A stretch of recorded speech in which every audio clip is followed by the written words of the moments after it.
The Salt-Stained Hymnal, Chapter 5. The Anomaly in Gamma-9. The hum was the only constant, a low-frequency thrum that vibrated up through the polymer floor of the Aerie, through the soles of Joric's sterile-issue boots, and settled deep in his bones.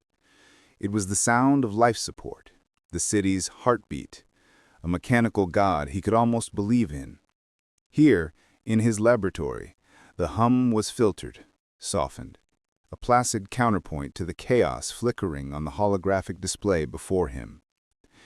His space was a sanctuary of white. White walls, white analysis benches, white light from full-spectrum UV panels that bleached the very concept of shadow. The air, scrubbed clean of the Gilrack's damp and the Bloom Deep's cloying sweetness, tasted of nothing but ozone and cold electricity. It was a pristine cage suspended over a world of rot, and it was the only place Joric felt a semblance of control. On the main display, a three-dimensional rendering of a corpse floated in shimmering blue light. Case file 734 Delta. The oracle of the Sump-Pipes, they'd called him. A sump-tainted prophet from the lower mid-levels, who claimed to hear the city's soul in the gurgle of reclaimed water. Now that soul was laid bare by the remote scalpels of a biohazard drone Joric piloted from the safety of his immaculate perch. With a flick of his wrist, the display zoomed, plunging through layers of rendered flesh. His fingers danced over the control surface, peeling back the thoracic cavity with a surgeon's precision. He wasn't touching the body, of course. He was hundreds of meters above it, separated by reinforced bulkheads and a caste system built on atmospheric purity.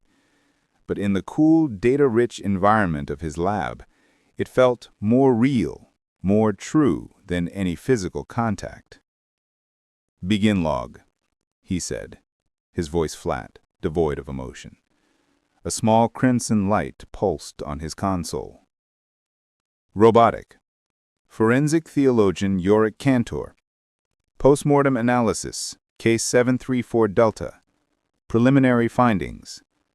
He expanded a section of the subject's lung tissue. The organ was barely recognizable. Instead of healthy pink, it was a lattice of vivid, cobalt-blue mycelium, threaded with filaments that pulsed with a faint internal light. It was beautiful in the way a venomous sea creature was beautiful. A terminal alien blossom. Subject's respiratory system shows near-total colonization by an airborne fungal agent, he dictated. Consistent with known variants of Aspergillus psychia, though this strain exhibits unusually aggressive growth and pronounced bioluminescent properties. The divine light, the followers reported, was predictably the subject drowning in his own glorified mold.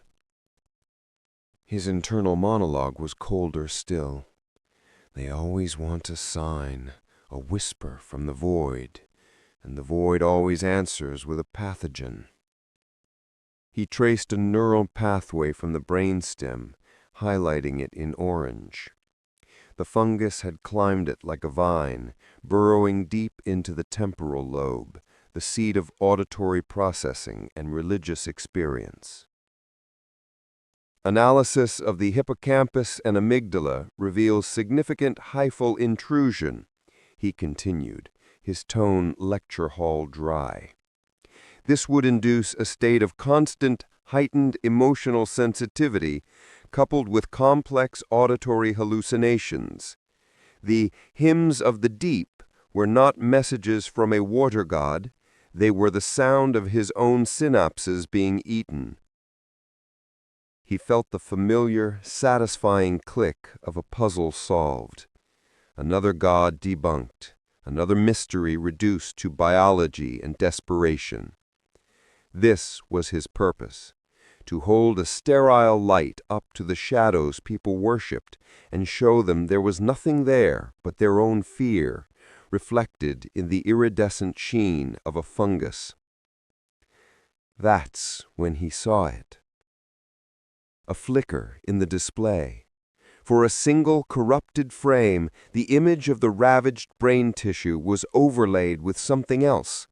The pale, round face of a girl, no more than 7. Her hair, the color of spun copper, seemed to float as if she were submerged. Her eyes were wide, dark, and empty. Then she was gone. Joric's fingers froze over the controls. He stared at the screen, at the grotesque cobalt bloom that filled it now. Nothing. He breathed out slowly, the clean air doing little to steady the sudden, unwelcome tremor in his hand. Data stream ghost, he told himself. A compression artifact from the low-level relay. Salt rot. The connection is probably corroded. It was a logical explanation. The only explanation he would permit. He forced his attention back to the task, his movements becoming sharper, more deliberate. He isolated a spore sample on the display, rotating it, magnifying it 1,000 times. A universe of crystalline hooks and barbs designed for one purpose, to anchor in desperate flesh. "The vector of transmission is clear," he dictated, his voice now a fraction too controlled. A sheet of ice over a deep crack. "Spores are aerosolized, likely concentrated in the unfiltered steam rising from sub-level reclamation vents. The subject's holy ground was simply a poorly ventilated junction with a leaky pipe. A miracle of shoddy civic engineering." He marked the file for closure. Another prophet, another plague. The BCA would issue a quarantine order, the purity patrols would sterilize the junction with UV burners, and the faithful would scatter, looking for a new patch of damp concrete to call divine. The cycle was as predictable as the city's slow decay. He was about to end the log when the reflection appeared again. This time it wasn't a flicker. It lingered for a full second, superimposed not on the corpse, but on the dark reflective surface of a secondary monitor that was powered down. The same girl. This time he saw the small white scar above her eyebrow, a tiny crescent moon from a fall she'd taken 83 years ago. Her mouth was slightly open, as if about to speak a name. Lena. The name was a physical blow. His breath hitched. The sterile air felt thick, suffocating. The ever-present hum of the Aerie seemed to warp, dropping in pitch to a mournful groan. He saw not his lab, but a memory. The crushing weight of black water, the scream of tearing metal, the sight of that copper hair fanning out in the rising tide just beyond his reach. He squeezed his eyes shut, his knuckles white where he gripped the edge of the console. It is not real. It is a symptom. My own mind, a faulty machine projecting ghosts onto glass. He had studied the mechanisms of grief-induced hallucination. He knew the science. The knowledge was his shield, his scalpel, the sterile creed he used to dissect his own soul and find nothing there. He opened his eyes. The reflection was gone. There was only his own face looking back from the dark screen, pale, gaunt, the eyes deep set in orbits of perpetual exhaustion. A ghost of a different sort. He turned back to the console, his expression a mask of clinical indifference. "Final assessment," he said, his voice a perfect dead monotone. "The oracle of the Sump-Pipes was a biological event, the cult a localized public health crisis. No further theological inquiry is required. recommending Level 3 sterilization protocols for the affected area and mandatory psych evaluations for all known associates. Faith is a pre-existing condition. He terminated the log. The crimson light winked out. Joric leaned back in his chair, the silence of the lab pressing in on him. He had won. He had proven once again that the universe was just a collection of cold, meaningless processes. He had stripped the divine from the equation, leaving only the pathogen. It was the victory he sought every single day, the victory that validated the meaningless random cruelty of the waves that had taken everything, and it left him utterly, perfectly alone. The air in the BCA command center tasted of ozone and chilled recycled oxygen, the flavor of absolute control. It was a sterile white chamber, a hollowed-out bone at the apex of the Aerie, where full-spectrum UV lighting bleached all shadows from the polished polymer floors. Here, 82 years of structured survival were quantified, analyzed, and enforced.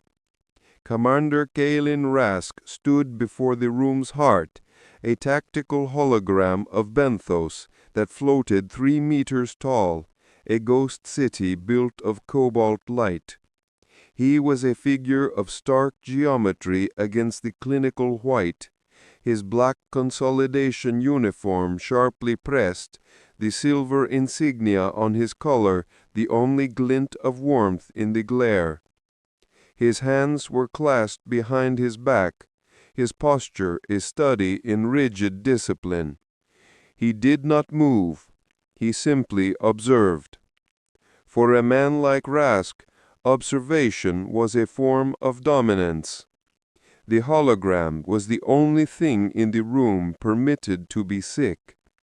Deep in the city's gut, sector Gamma-9 was a bleeding wound, a pulsing toxic blue representing uncontained floodwater crept upwards through the wireframe levels, drowning hab blocks and service conduits.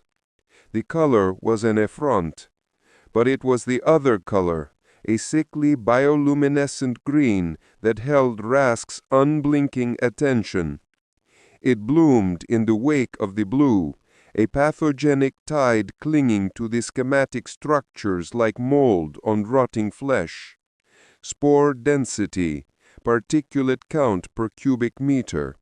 Infection vectors spider-webbed out from the epicenter, each new line a failure of the system. A quiet chime and a new data slate overlay materialized beside the hologram. Reclamation Pump 7 Gamma has failed.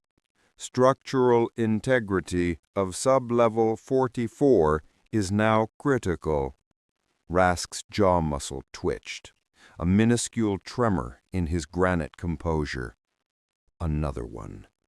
They were failing in sequence, a domino cascade of pre-deluge metal finally succumbing to 80 years of salt and strain. His world was predicated on the flawless function of these machines, these iron gods that held the sea at bay. And his gods were dying. "Commander." The voice was hesitant, thin. Technician Valerius approached from the periphery, his own white uniform seeming to shrink around him. He held a data slate clutched in both hands, a useless ward against the commander's focus. The young man's face was pale, a film of sweat glistening on his upper lip, despite the aggressive climate control. Rask did not turn. His gaze remained fixed on the spreading green cancer. Report. The word was not a request, it was an incision. "Sir, it's about the primary sump relay for Gamma-9. Valerius swallowed, the sound unnervingly loud in the quiet hum of the command deck. We've lost reclamation relay 4B. The flow gate buckled under the terapascal pressure. It's gone, sir, completely sheared off its moorings. Still, Rask did not look at him. He watched the holographic representation of the relay blink from stable blue to critical red, and then simply vanish from the map. The toxic blue of the floodwater simulation surged, swallowing another 3 levels in an instant. The green bloom pulsed brighter, feeding on the new territory. The secondary pumps? Rask's voice was dangerously level. It was the calm of a pressurized tank just before it ruptures. Overwhelmed, Commander. The cascade failure is exponential. We can't divert enough power without compromising the gill rack's primary life support. We lack the components for a repair. We lack the manpower to even get near it. The water is too hot, too toxic. Valerius's voice cracked on the last word. He knew what he was saying. He was announcing the end of a world. Rask finally turned his head, just enough to fix the technician with a sliver of his gaze. His eyes were the color of a winter sky over a frozen sea. You are telling me, technician, that containment has failed. It was not a question. It was a verdict. And Valerius was the condemned messenger. Yes, Commander. It's unstoppable. Unstoppable. The word was an obscenity. In Kalen Rask's world, nothing was unstoppable. There were only variables that had not yet been properly controlled, systems that had not yet been ruthlessly optimized. This was chaos, a biological insurgency wrapped in an engineering catastrophe. He looked back at the hologram. He wasn't seeing water and spores. He was seeing a breakdown in the fundamental logic of survival. Desperate people, soaked in the rot of the lower levels, breathing in a pathogen that promised bliss, hope, a beautiful, ego-destroying plague that was more efficient at spreading than any doctrine of structured survivalism he could enforce with a shock baton and a ration card. The whispering sickness. They called it that in the racks, a quaint, superstitious name for a fungal mimetic virus, a disease of the mind that used faith as its vector. You can't shoot faith. You can't starve it. You can't quarantine it when its spores ride on every drop of the rising, inevitable tide. A cold fury, pure and clean as the air around him, settled deep in his gut. This was no longer an engineering problem. The machine was broken, and its failure was breeding a new, more insidious infection, an ideological one. He needed a different kind of tool, not a wrench or a welding torch. He needed a scalpel designed to excise belief. "Technician," Rask said, his voice now devoid of any inflection. The calm had become absolute. "You are dismissed. Return to your station. Monitor the atmospheric spore count in the lower gill racks. Report any deviation above 0.2%. Valerius practically fled, mumbling a "Yes, Commander," relief warring with terror on his face. Rask turned to his aide, a severe-looking woman who had stood motionless in the corner for the entire exchange, a silent shadow. "Lieutenant." "Commander." "Get me Kantor," he said. The name tasted like ash in his mouth. "Find the Forensic Theologian. I don't care what den he's crawled into or what he's drinking. Tell him his contract with the BCA has been activated." His gaze drifted back to the map, to the creeping green that promised a heaven of mindless servitude. He despised men like Joric Kantor, cynics who wallowed in the very philosophical filth the BCA sought to eradicate, men who dealt in the pathology of hope, who understood the mechanics of gods and devils because they saw them as nothing more than diseases of the soul. But the city was sick, and to fight a plague of the mind, you needed a man who had already lost his soul. "Summon the deep bunker," Rask repeated, his voice barely a whisper, a sound swallowed by the vast, sterile silence of the room. "We have a god that needs killing." The air in Commander Kalen Rask's office was an obscenity. It was clean, not just filtered but scoured, stripped of the city's eternal miasma of damp rot and ozone. He could feel it in his sinuses, a sterile pressure that felt more invasive than the thick, spore-laced air of the gill racks he'd transited through to get here. It was the air of men who believed they could live above the flood, a lie he was paid handsomely to entertain. He stood before the armored glass, a vast, seamless pane that separated the Aerie from the abyss of Benthos. Below, the city was a diseased circuit board, its pathways lit by the sickly orange of emergency lights and the predatory, greasy blue-green of the murmuration's encroaching bloom. The perpetual twilight smog swirled between decaying superstructures like dirty water in a jar. Every groan of stressed metal, every flicker of ghost light from the bloom deeps was silenced by the thick polymer glass.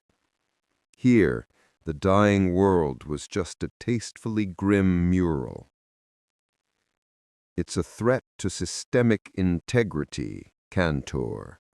Rask's voice cut through the sterilized silence. It was a voice like his office, functional, sharp-edged, and devoid of warmth. Joric didn't turn. He kept his gaze fixed on a particularly vibrant pulse of bioluminescence far below, a fungal artery throbbing in the city's concrete heart. "They're always a threat to something, Commander," Joric replied, his own voice a low counterpoint. "Usually just sanitation standards." A holographic display shimmered into existence in the center of the room, casting stark light on Rask's face. He sat behind a desk of light, non-porous polymer, his BCA uniform a severe black and gray, every line pressed to a razor's edge. His features were sharp, honed by a lifetime of believing that sufficient will could impose order on chaos. He was a fool, but a powerful one. The hollow showed a man, gaunt, with eyes that burned with a feverish, ecstatic light. He was surrounded by a crowd of damps, their faces a mixture of desperation and awe. The man, Silas, had his hands plunged into a rusty cistern, and from his submerged fingers, threads of pale, glowing mycelium were spreading, turning the scummy water around them crystal clear. "This is not a sanitation issue," Rask stated, his tone flat. "This is Silas, the first hymner they call him. 2 days ago, he performed this miracle in the Gamma-9 overflow basin. We registered a 90% conversion rate in the immediate vicinity within the hour. 90%, Kantor. Our purity patrols were forced to withdraw." Joric finally turned, arching an eyebrow. He let his eyes drift over the hollow-capture, his mind already working, cataloging, dissecting. The glowing mycelium wasn't purifying the water. It was likely a hyper-efficient chelating agent, binding to contaminants. The mass conversion wasn't divine influence. It was a high-yield airborne spore vector released at the moment of peak emotional vulnerability. It was a trick. It was always a trick. Another Messiah risen from the sump sludge. How novel. Joric walked towards the desk, his worn boots silent on the sound-dampening floor. He stopped before the hologram of Silas, circling it like a predator sizing up its prey. Let me guess. He preaches unity, an end to suffering, the dissolution of the self into a greater, loving whole. Rask's jaw tightened. His doctrine is irrelevant. His effect is the problem. He's turning an environmental catastrophe into a recruitment drive. The Gamma-9 pump failure is creating converts faster than we can quarantine them. And you want me to do what? Expose him as a fraud? Commander, these people don't want truth. They want a reason to endure another cycle of algae paste and brackish water. Hope is the most effective anesthetic there is. I don't care what they want, Rask snapped, leaning forward, the first crack in his iron composure. I care about order. This whispering sickness, it bypasses our control structures. Its followers don't respond to rationing threats or sumping orders. They just smile. A city of smiling fanatics is a city on the brink of collapse. Joric finally met the commander's gaze.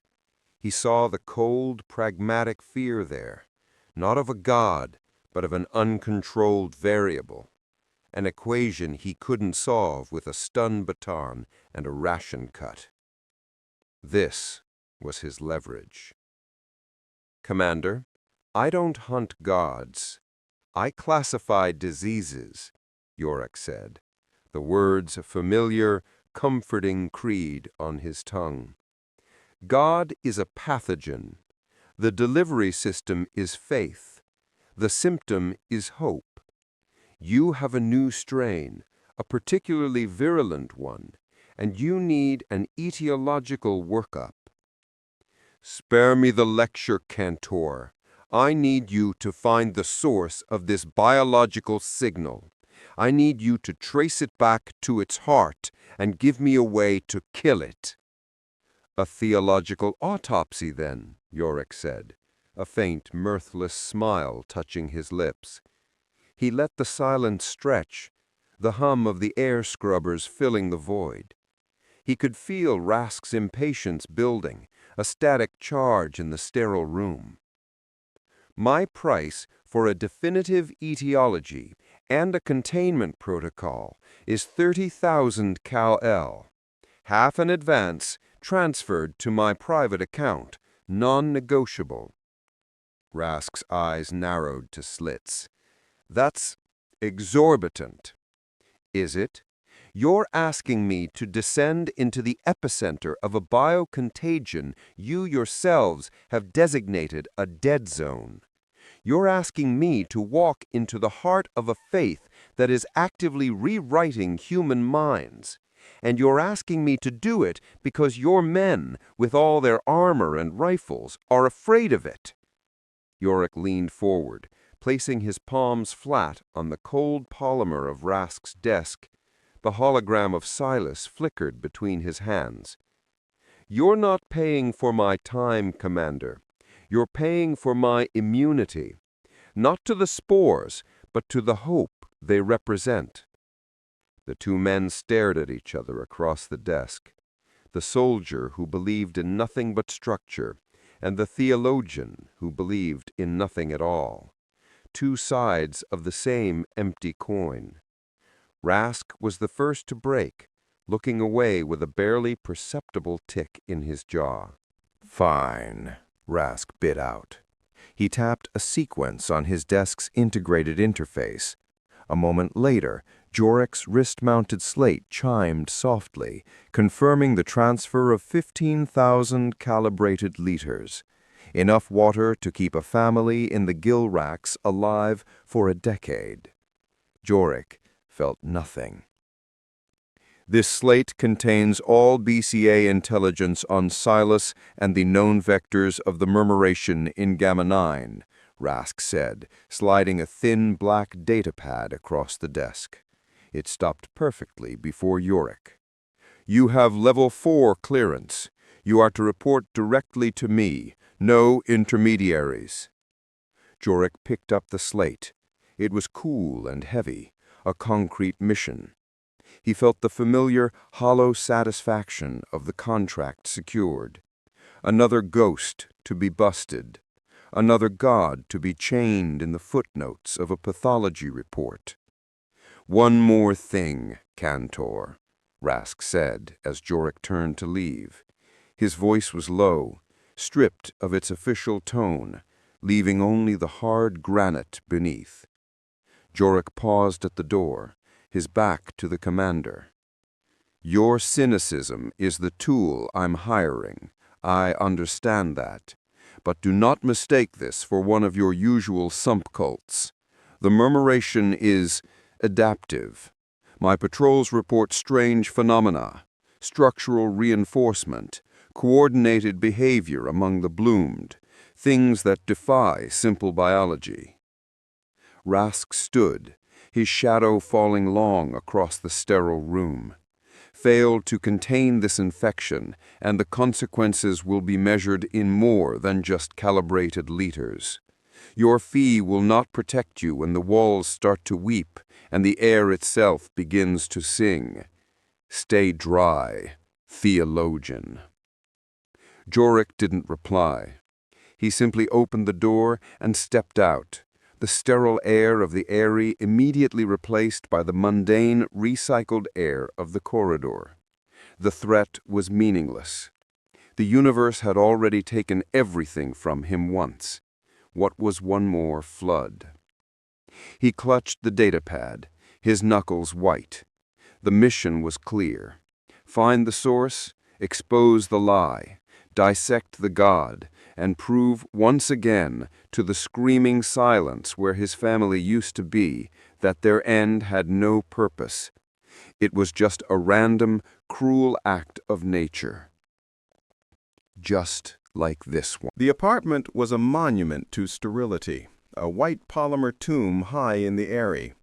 Here, 80 levels above the fungal bloom and the ceaseless weeping of the city, silence was the ultimate currency, and Joric was a wealthy man. The only sound was the low-frequency hum of the benthos heartbeat, the city's macro pumps, a vibration felt more in the bones than heard with the years. It was a constant metronomic reminder of the systems that held back the abyss. Logic, efficiency, structured survivalism, the BCA's catechism and his own. He worked with the detached precision of a surgeon laying out his instruments. His field kit was spread across the polished composite surface of his work table, a collection of cold, hard truths in a city drowning in faith. A portable atmospheric spore sampler, its needle-thin probe gleaming under the full-spectrum UV lights. A handheld spectrograph for analyzing bioluminescent signatures. A ruggedized data slate, its screen dark and waiting. He checked the seals on each piece of equipment, his calloused fingers running along gaskets and pressure clasps. In the gill racks, moisture was the enemy. Below that, in the bloom deeps, it was the god. Same enemy, different mask. He packed the gear into the designated foam cutouts of a dull gray BCA issue case. Each item clicked into place with satisfying finality. Spore sampler, spectrograph, power cells, water purity tester, nutrient-paced rations, tasteless and efficient. Everything he needed to dissect a miracle and lay its pathogenic bones bare. This was his work, his purpose, to cauterize hope, to prove that every whisper from the divine was just the symptom of a biological agent, a rot in the mind as pervasive as the rot in the city's foundations. He closed the main kit, the latches snapping shut with a sharp, definitive sound. The job was prepped. He should be ready. But his hands, which had moved with such fluid certainty, now stilled. His gaze drifted to the corner of the room, to a storage locker set flush with the wall. Just one more thing. He walked over, the soft soles of his boots making no sound on the deck plating. The locker slid open with a faint hiss of equalizing pressure. Inside, nestled among spare filtration masks and emergency power packs, was another case. It was smaller than the equipment kit, made of a pre-deluge polymer, its surface scuffed and scarred in a way that no modern, recycled material ever was. It bore no BCA insignia. Its lock was not biometric, but a simple, archaic metal clasp. He stood before it for a long moment, the city's heartbeat thrumming up through the floor. A pointless ritual. Illogical. A waste of energy. The mantras of his trade offered no comfort, only accusation. He knew what was inside, knew he shouldn't look, not now, not before a descent. His hand trembled slightly as he reached for it. The professional mask, the carefully constructed armor of cynicism, felt thin as old paper. With a click that echoed unnaturally loud in the sterile silence, he released the latch. He lifted the lid. There was no equipment inside, no tools for dissecting the world into measurable data, only the artifacts of a world that no longer existed. On top lay a child's drawing.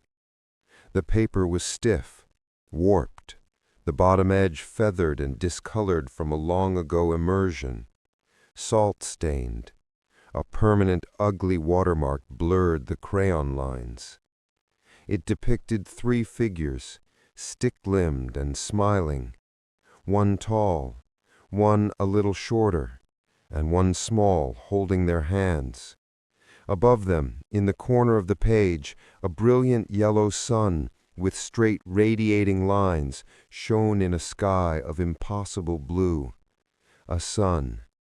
He hadn't felt its unfiltered warmth in 82 years, not since the waters came. He felt the air catch in his throat, a sharp, painful thing.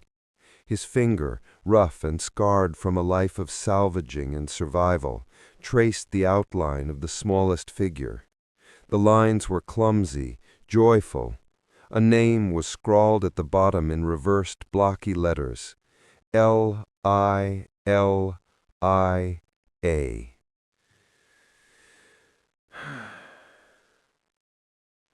Lilia. The name was a ghost on his tongue, a word he hadn't dared to speak aloud in decades. Speaking the names of the deluge dead was taboo, a pointless cruelty. But here, in the sterile silence of his tomb, the name was a physical presence. It filled the air, thick and suffocating, tasting of salt and loss. Beneath the drawing was a small object, nestled in the faded velvet lining of the case. A toy. A little nautilus, carved from a piece of driftwood, its surface worn smooth by the ceaseless grip of a small hand. He picked it up. The wood was impossibly light, yet it felt heavier than all his diagnostic gear combined. He remembered her finding it on a shore that no longer existed, a strip of sand under that impossible yellow sun. She'd claimed it was a sea monster, a friendly one, that would protect them from the storms. A lie. A beautiful, stupid lie. The grief was not a memory. It was an ambush, a physical force that buckled his knees, forcing him to brace a hand against the wall. The hum of the pumps faded, replaced by the roar of rising water, the shriek of twisting metal, the desperate cry of her name lost in the storm. For a horrifying second, he wasn't in his Aerie apartment. He was back there, in the chaos and the dark, the icy water pulling him down, his hand slipping from hers. He squeezed his eyes shut, knuckles white around a wooden toy.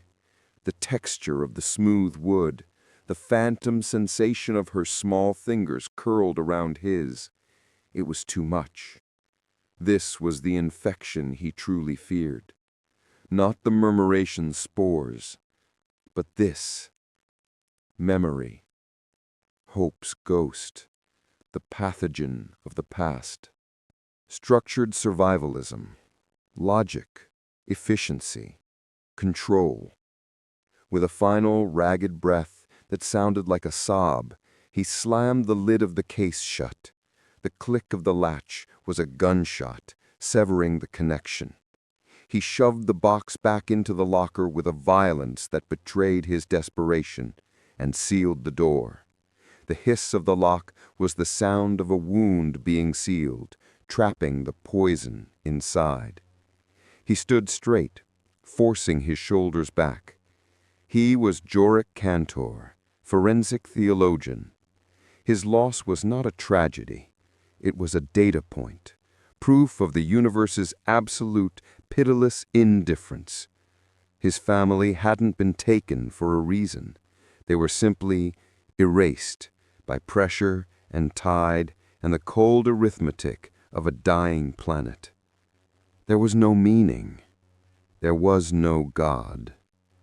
There was only the rot, and he was the one who catalogued it. He picked up his diagnostic kit. Its weight was familiar, comforting. A solid, quantifiable problem to be solved. He walked to the door, his steps once again firm, measured. The mission awaited.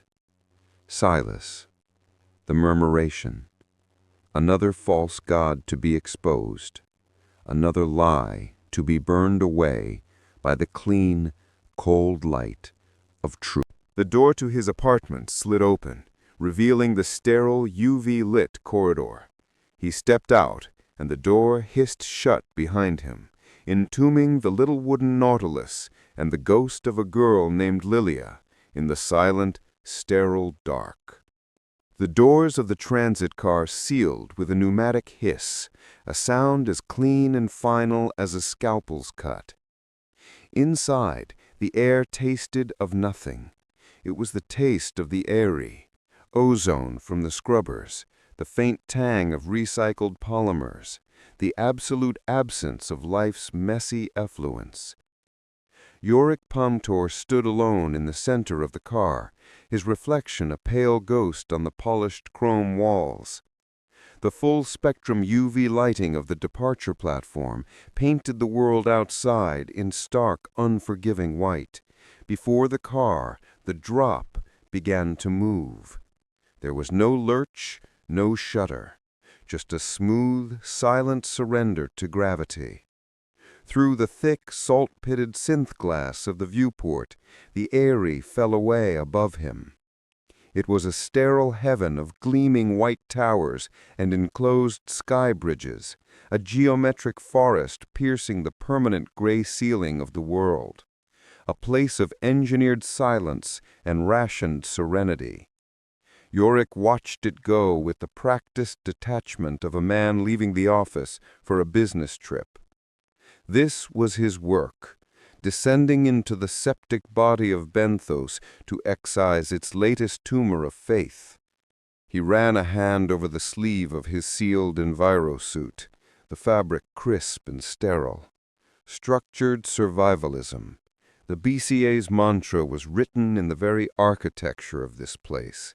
No curves, no artistry, just the brutal efficiency of the straight line, the right angle, a fortress of logic against the rot. A beautiful, dying lie. Transit level, Aerie, descending to Gilrax, sector Gamma-9. Atmospheric pressure adjusting. Please remain clear of the egress hatch. The synthesized voice was as sterile as the air. Joric's jaw tightened. He hated that voice. It was the sound of the cage he called home. A gilded cage, but a cage nonetheless. The drop slid past the last of the Aerie's pristine underpinnings and then plunged into the smog. Instantly, the view vanished. The world beyond the glass became a roiling, opaque gray, a cataract over the city's eye. The gleaming white towers were gone. swallowed by the chemical fog that perpetually separated the pures from the damps. The only light was the car's own interior glow, casting his solitary figure in sharp relief. The smooth hum of the magnetic drive began to change, joined now by a deeper, more resonant thrum that vibrated up through the soles of his boots. The heartbeat, the low-frequency groan of the city's primary water pumps, the true god of Benthos. Down here, you could feel it in your bones. He closed his eyes, steadying himself.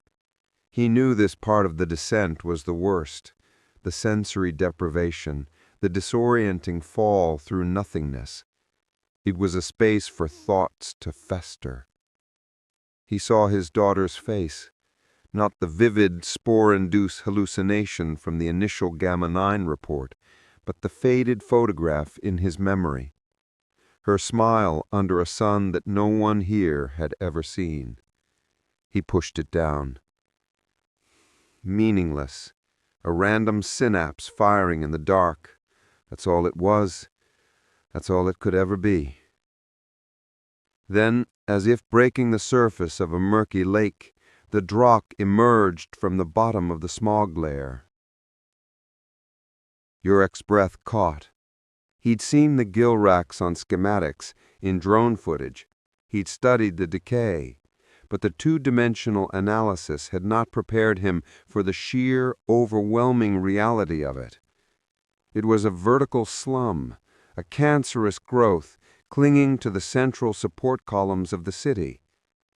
A chaotic lattice of repurposed shipping containers, scavenged hab units, and jury-rigged platforms, all welded together in a desperate defiance of gravity. Rust bled in long, weeping orange streaks down every surface, a perpetual greasy drizzle. The condensation from the levels above coated everything in a slimy sheen, catching the sickly blue and green light from patches of bioluminescent fungi that grew in the crevices like glowing mold. There were no straight lines here. Everything sagged, buckled, or leaned. This was not a city. It was scar tissue. Faces appeared in the grimy windows of passing containers. Pale, gaunt faces of children who had never known clean air. The tired, hollowed eyes of laborers, the damps who lived and died in this perpetual twilight. They watched the drop pass, a sterile chrome bullet falling through their world, their expressions a mixture of resentment and weary indifference. He was a ghost from a different plane of existence, a pure descending from the heavens. He felt their collective gaze like a physical pressure against the synth glass. He forced himself to analyze, to categorize, to put the sterile wall of his profession between himself and the oppressive humanity of it all. Population density exceeds structural load limits by 40%, widespread contamination vectors, obvious violations of purity protocols on every level. It was a litany of clinical observations, a shield against the rising unease in his gut.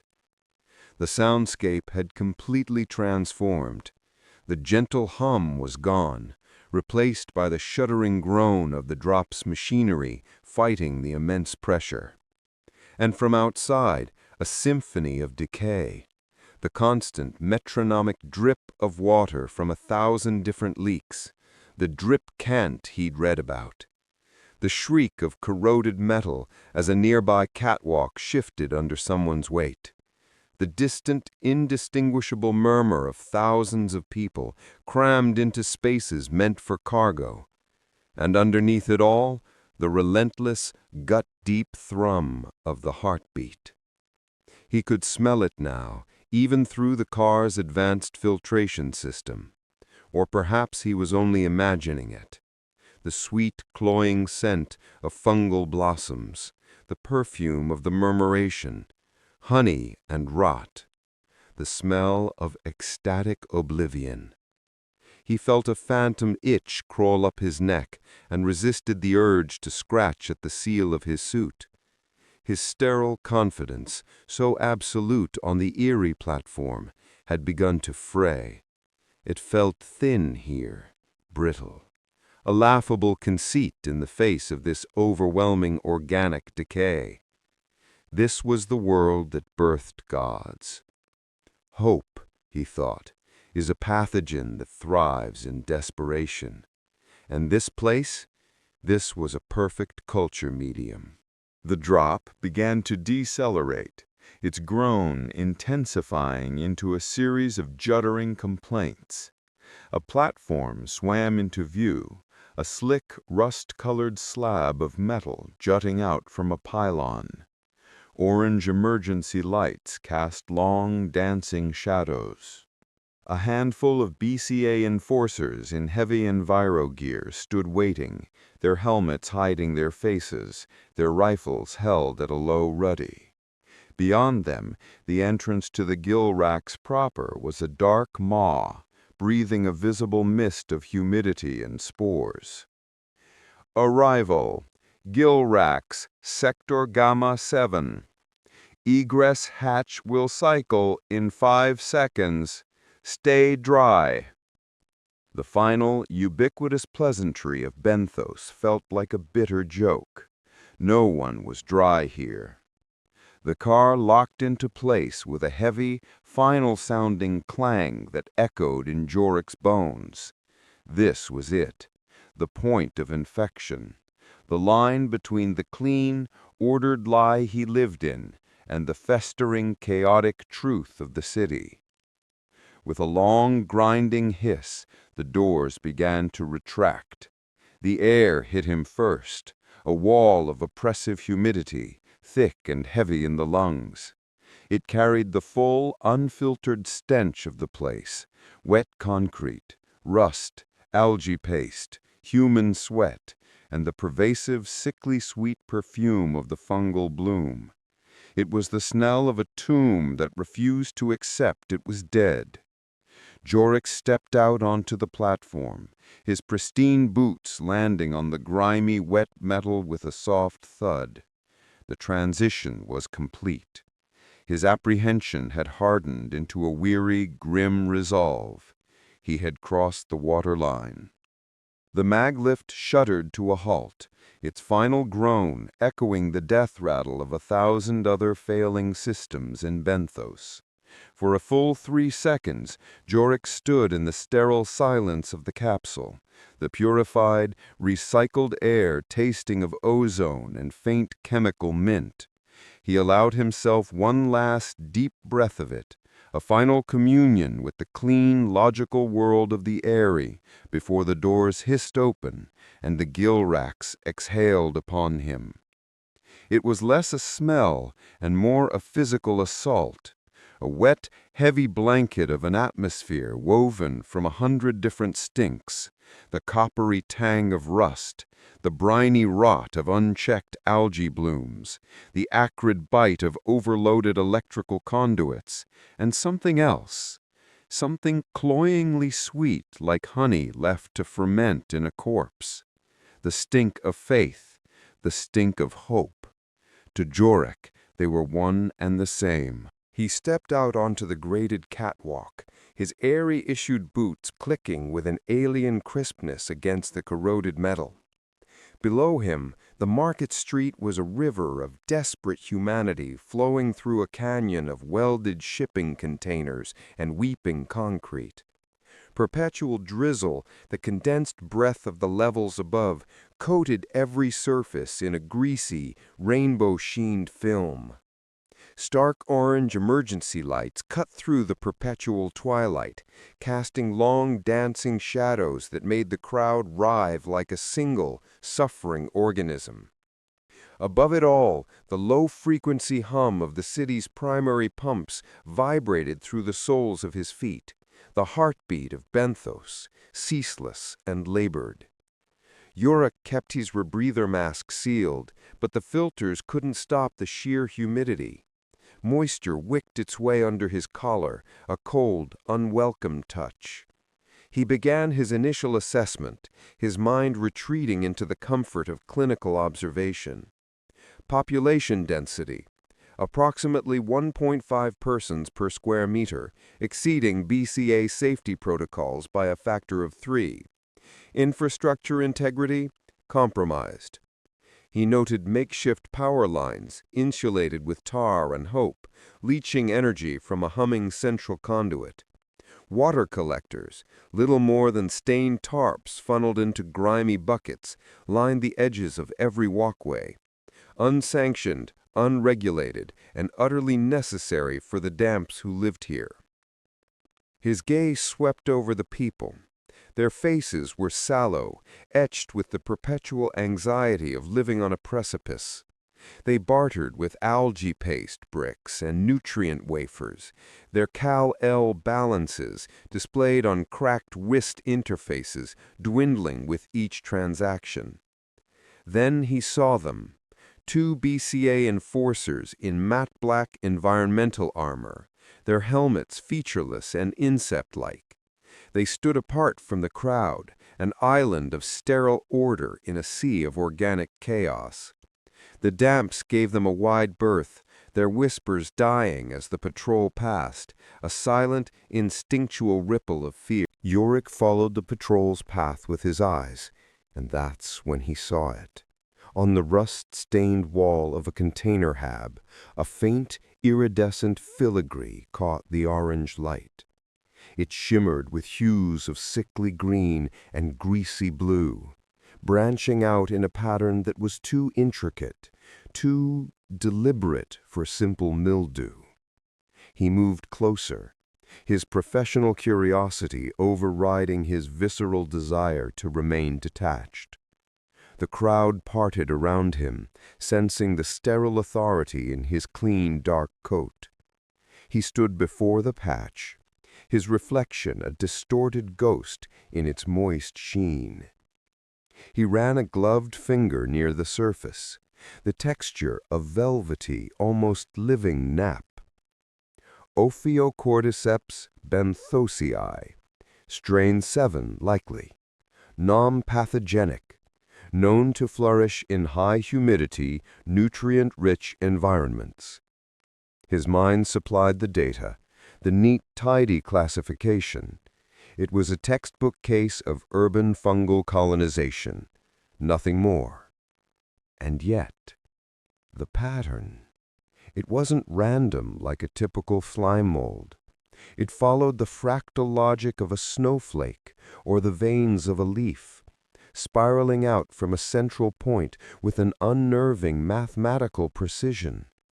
It was beautiful in a cancerous sort of way. A vendor, a woman with weary eyes and skin the color of old parchment, watched him. When she saw him looking at her, she quickly glanced away, pulling her shawl tighter and muttering something to her companion. Joric thought he caught the words carried on the damp air. The Hymnal's blessing. Joric turned away, a cold knot of irritation tightening in his gut. A blessing. They saw divinity in a patch of mold. It was pathetic. It was the terminal stage of a society starved of meaning, so desperate for a sign that they would worship rot. This was the disease he was here to cure, not the fungus, but the belief. Belief was the true pathogen, the one that rotted the mind and made people docile, controllable, and ultimately disposable. He reactivated his wrist slate, the clean blue light a comfort in the oppressive gloom. His mission parameters glowed back at him. Identify source of Gamma-9 biological signal. Assess mimetic contagion vector. Neutralize prophet designated Silas. It was all so clean on the screen. Data points, objectives, a problem waiting for a logical solution. He looked up from the slate and saw a child, no older than 6, staring at him. The girl's face was smeared with grime, but her eyes were wide and unnervingly clear. She held a half-eaten nutrient bar in one hand. As Joric watched, she reached out with her other hand and gently, reverently touched the edge of the fungal pattern on the wall. She held her fingers there for a moment, her expression one of quiet rapture, before bringing them to her lips as if tasting something sacred. The act was so simple, so intimate, it broke through Joric's clinical armor like a hammer through glass. His stomach churned. It wasn't just irritation now. It was a profound, soul-deep disgust. The image of his own daughter, Anya, flashed behind his eyes, her face clean, her hands holding a pre-deluge picture book. Not this filth, not this obscene communion with decay. He saw the entire system of the murmuration in that single, silent gesture. The spores, the whispers, the visions, all of it designed to prey on this exact weakness, the childish, primal need for comfort in a world that offered none. It was a biological trap, and these people were walking into it with their eyes wide open, singing hymns as they went.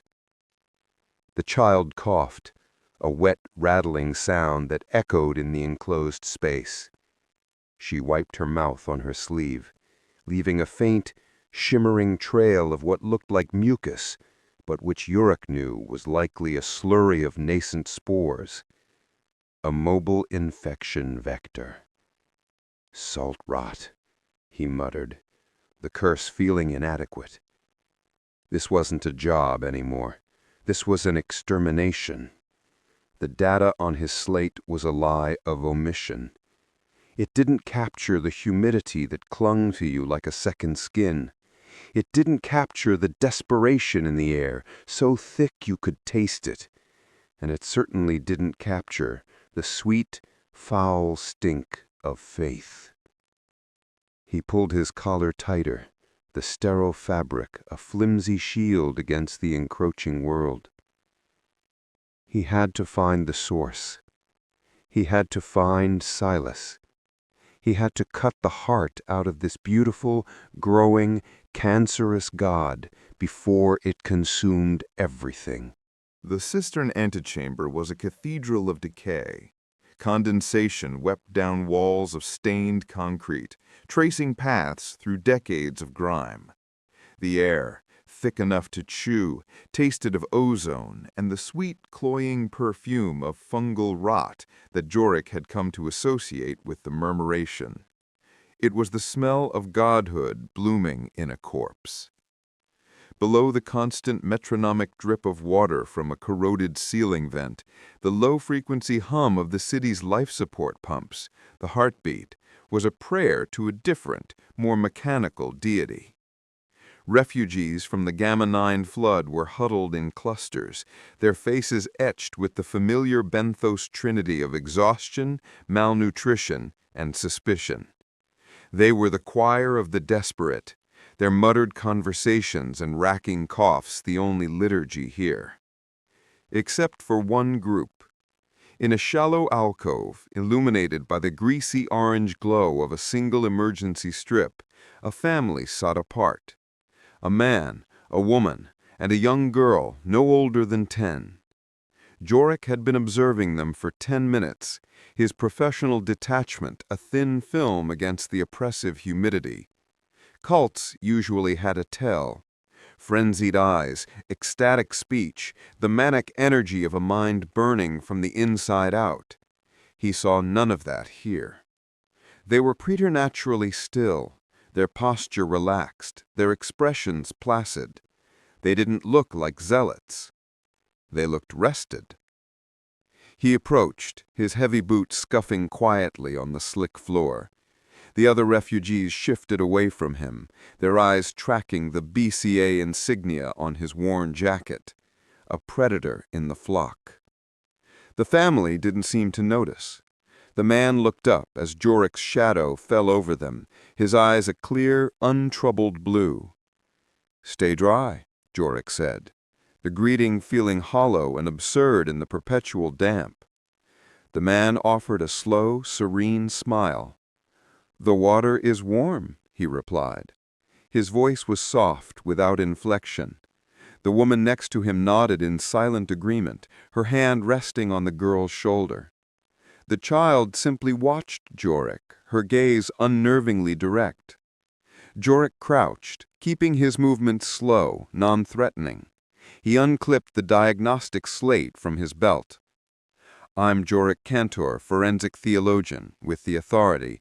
I just have a few questions about the, situation in your sector." "It's not a situation," the woman said, her voice a near-perfect echo of her husband's calm. "It's a gift." Classic rhetoric. Joric typed a note. Subject exhibits standard messianic framing. "The whispering sickness," he clarified, using the common slang. "When did the symptoms begin?" "There is no sickness," the man said. "Only quiet." The girl, who hadn't spoken yet, began to hum. It wasn't a child's tune, not a nursery rhyme salvaged from a pre-deluge data slate. It was a single low note that seemed to hang in the air like dust motes in a beam of light. A moment later, her mother joined in, her voice finding a different tone, a third above. Then the father, a fifth below.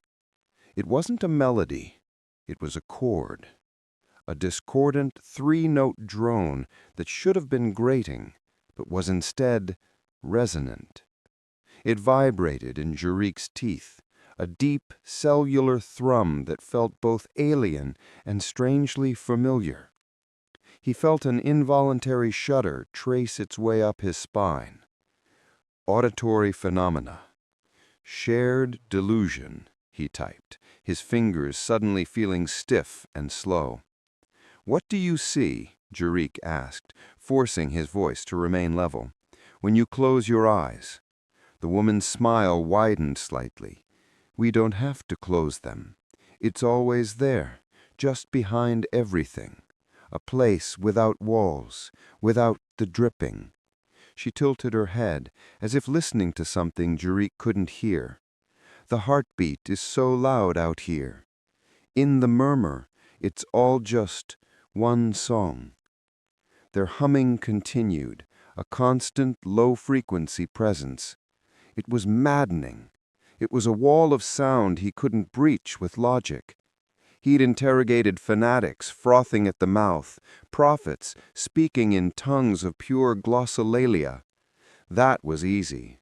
That was chaos, a fire you could starve of oxygen. This was order, a new and terrible kind of order. His gaze fell on the canister of water nestled between them. A standard 5-liter ration unit, its side slicked with condensation. The vector was always the key. Air, water, food. Purity. The core principle of bentos, the currency of life itself. The murmuration had to be spreading through one of them. "May I?" he asked, gesturing to the canister. The man just nodded, his eyes half closed, lost in the sound he was making. The family was a closed circuit, a self-sustaining ecosystem of belief. Joric was outside of it, a ghost at their séance. He pulled a stereo hydrosampler from his kit, the slender metal tube extending with a soft click. He uncapped the canister and dipped the sampler in. The family's humming didn't waver. They didn't protest, didn't even seem to register his intrusion into their most precious resource. Wasting a single drop was a taboo punishable by something, yet they watched him take a sample with the same placid indifference they showed the dripping ceiling. Joric retracted the sampler and fed the sealed ampule into the portable analysis port on his wrist-mounted interface. The device whirred, a small comfort of predictable machinery in a world dissolving into biological mysticism. Data was clean. Data was truth. The screen flickered to life, scrolling through lines of chemical analysis, nitrates, heavy metals, salinity, all within acceptable, if poor, Gilrax parameters. He ran the biological scan. And there it was. He leaned closer, his breath fogging the screen. The usual cocktail of resilient bacteria and viral phages were present, the background noise of life in benthos. But there was something else, a flag, a bright red anomaly tag next to the line unidentified organic particulate. He expanded the entry. A microimage appeared on his screen, a grainy magnification of the sample. The particulate wasn't amorphous, not a simple spore. It was a complex, almost crystalline structure, like a microscopic snowflake of living tissue. Faint bioluminescence pulsed from its core in a slow, rhythmic beat, a sickly green pulse of life. It looked less like a pathogen and more like a component, a piece of something larger, something engineered. Salt rot, he thought, the curse a reflexive defense. He saved the data, his mind racing. This wasn't a simple fungus. It was too complex, too structured. "What are you?" he murmured to the screen. The humming beside him stopped. All three voices cut off at the exact same instant. The sudden silence was more jarring than the sound itself. Joric looked up, his heart hammering against his ribs. The family was staring at him, not at his face, but at the glowing screen on his wrist. All three of them. Their serene expressions were gone, replaced by a focused, synchronized intensity. It was the look of a predator that has just noticed it's being watched. The little girl spoke, her voice no longer a child's, but a clear, cold note that matched the hymn she'd been humming. "It is listening," she said. Joric felt a cold dread wash over him, colder than any deep-level seepage. He slowly stood up, backing away from the alcove, his hand instinctively resting on the sidearm he wasn't authorized to use here. The family didn't move. They simply watched him go, their three-part cord of silence more terrifying than any threat. As he turned and walked away, the humming started again, picking up exactly where it had left off. The sound followed him out of the antechamber, a quiet, discordant hymn that promised a peace Joric now knew he had to destroy. The air in the command nexus was so pure it was sterile, a dead thing. It smelled of ozone from the air scrubbers and the faint hot metal scent of overworked server stacks. On the central hollow table, a three-dimensional schematic of benthos pulsed with a soft orange light, a network of arteries and capillaries glowing against the dark. But Commander Kalen Rask was not looking at the grand design. His focus was narrowed to a single flat monitor on the wall, a window into a world he worked tirelessly to forget existed. The feed was from checkpoint Epsilon 7, the last functional seal between the relative order of the lower Gilrax and the festering wound of Gamma-9. The video was grainy, slick with condensation that perpetually fogged the lens. Through the smeared view, a mass of humanity pressed against a corrugated steel barricade, a single writhing organism of desperation. These were the damps of the flooded sector, their faces gaunt, their clothes rags plastered to their thin frames by the ceaseless humidity. The audio feed was a low, constant roar, the sound of 100 desperate voices pleading, cursing, and crying, all woven into a single ugly tapestry of sound. From his silent, refrigerated perch in the Aerie, Rask analyzed the scene not as a human tragedy, but as a fluid dynamics problem. The crowd was the pressure. The barricade was the stress point. The whispering sickness, visible even on the low-fidelity feed as a faint greasy luminescence on some of their skin, was the contaminant. His job was to maintain the integrity of the system. Emotion was a variable that led only to catastrophic failure. Spore count at the barrier is up 12% in the last hour, Commander, a voice said to his left. Adjutant Varen stood rigidly, his own eyes fixed on a data slate, refusing to look at the raw feed on the main screen. Atmospheric humidity is acting as an accelerant. They're carrying it on their skin, in their lungs. Rask didn't turn. His gaze was locked on a woman at the front of the crowd, her face pressed so hard against a gap in the barricade that the rusty metal imprinted a lattice on her cheek. She was screaming something, but the audio filter flattened it into the general din. It didn't matter what she was saying. Her words were irrelevant data.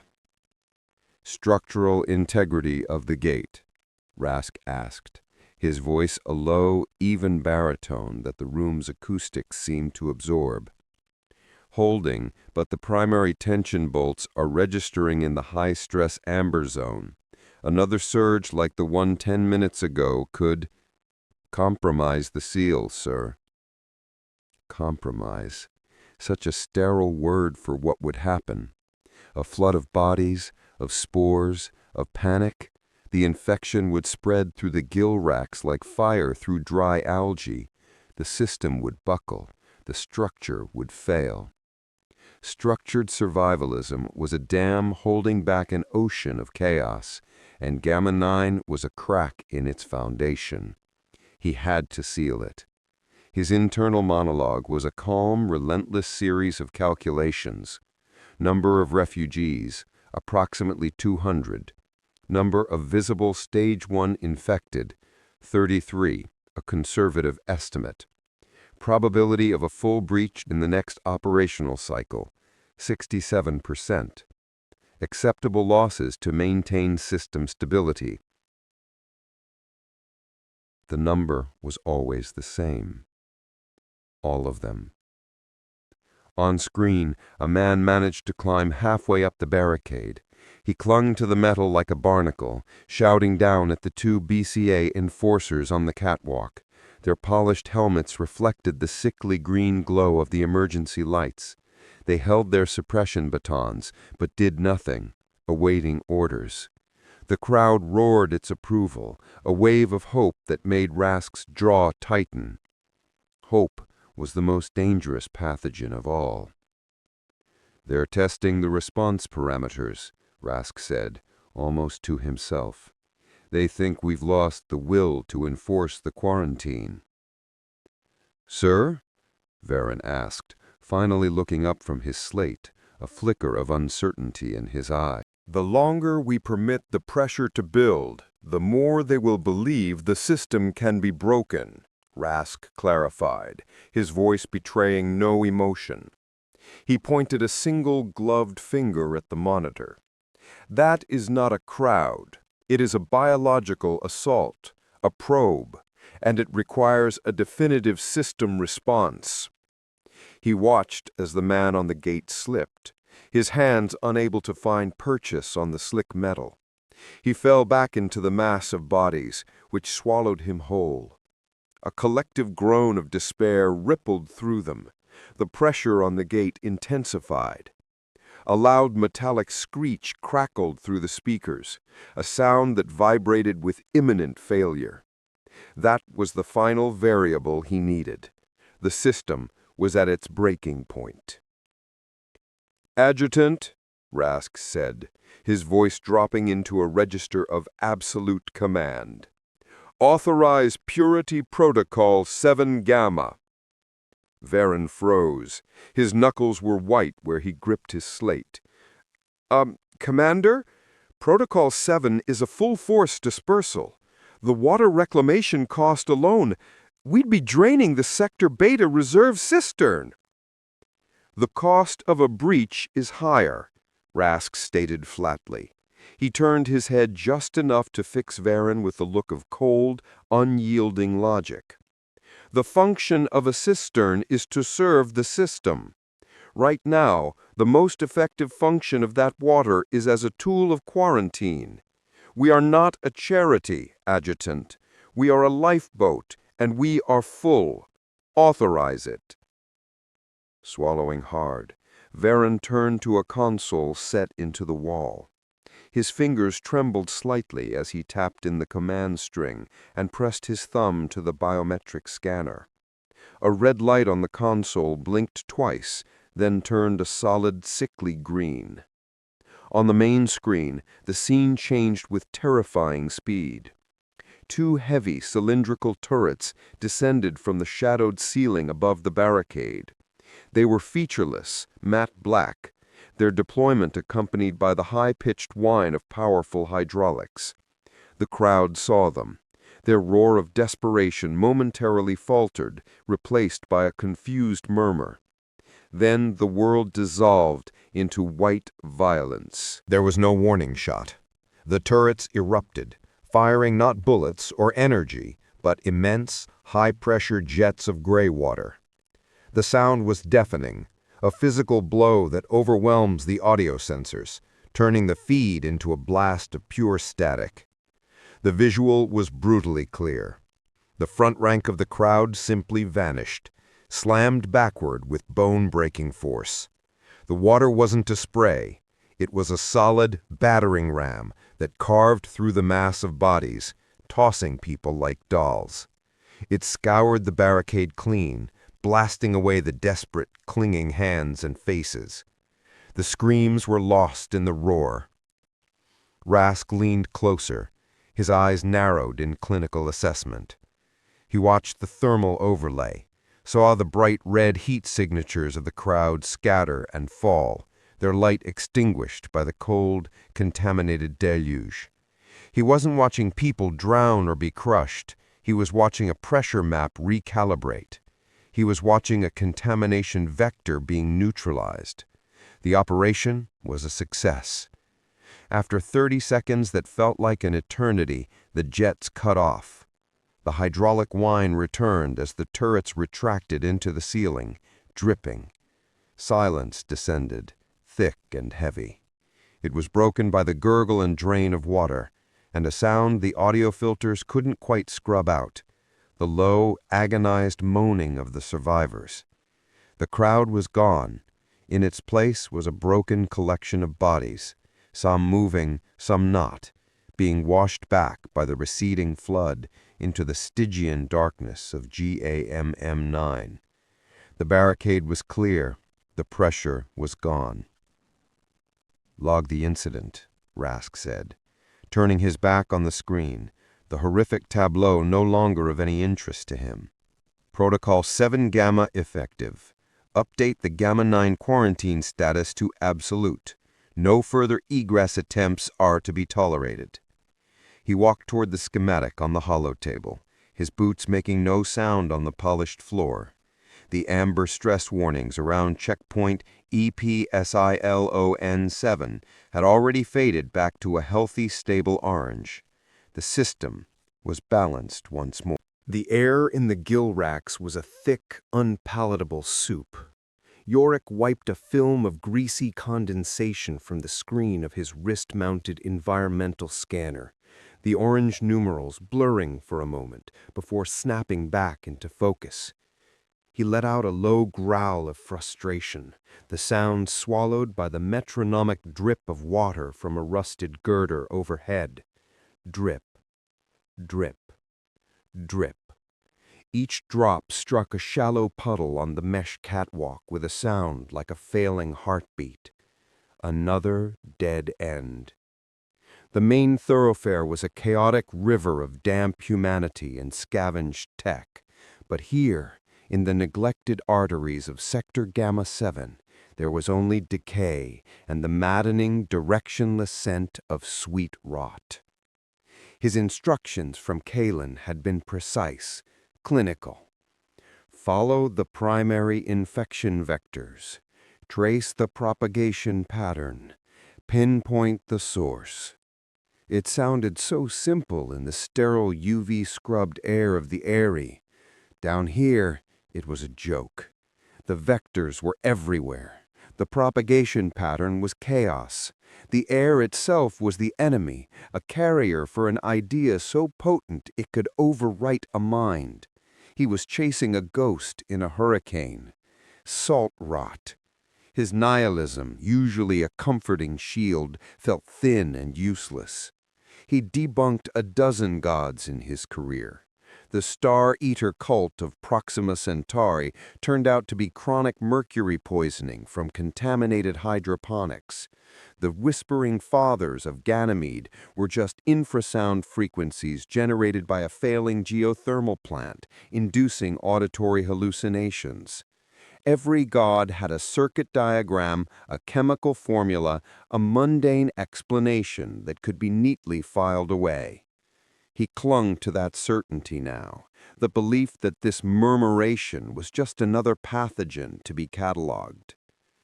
But the memory of his daughter's face, conjured from the spores, felt different. It felt targeted, designed, a key cut for a lock he'd spent a lifetime trying to forget he even had. He tapped the scanner's casing again, harder this time. "Come on, you piece of scrap. Give me something. Anything." As if in response, a new icon flickered to life on the display.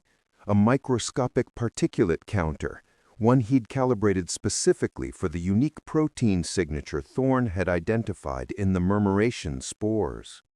For the last hour, it had hovered at a frustratingly stable baseline, the ambient contamination level for this sector. But now it was ticking up. A fractional increase, almost imperceptible. 0.0017 parts per million. 0.0018. 0.021. Joric's breath caught in his chest. His frustration evaporated, replaced by a cold, sharp-edged focus, the familiar thrill of the hunt. It was the only faith he had left, the unwavering belief in data. He rotated on the catwalk, holding his wrist out like a divining rod. The numbers dipped as he faced the main passage.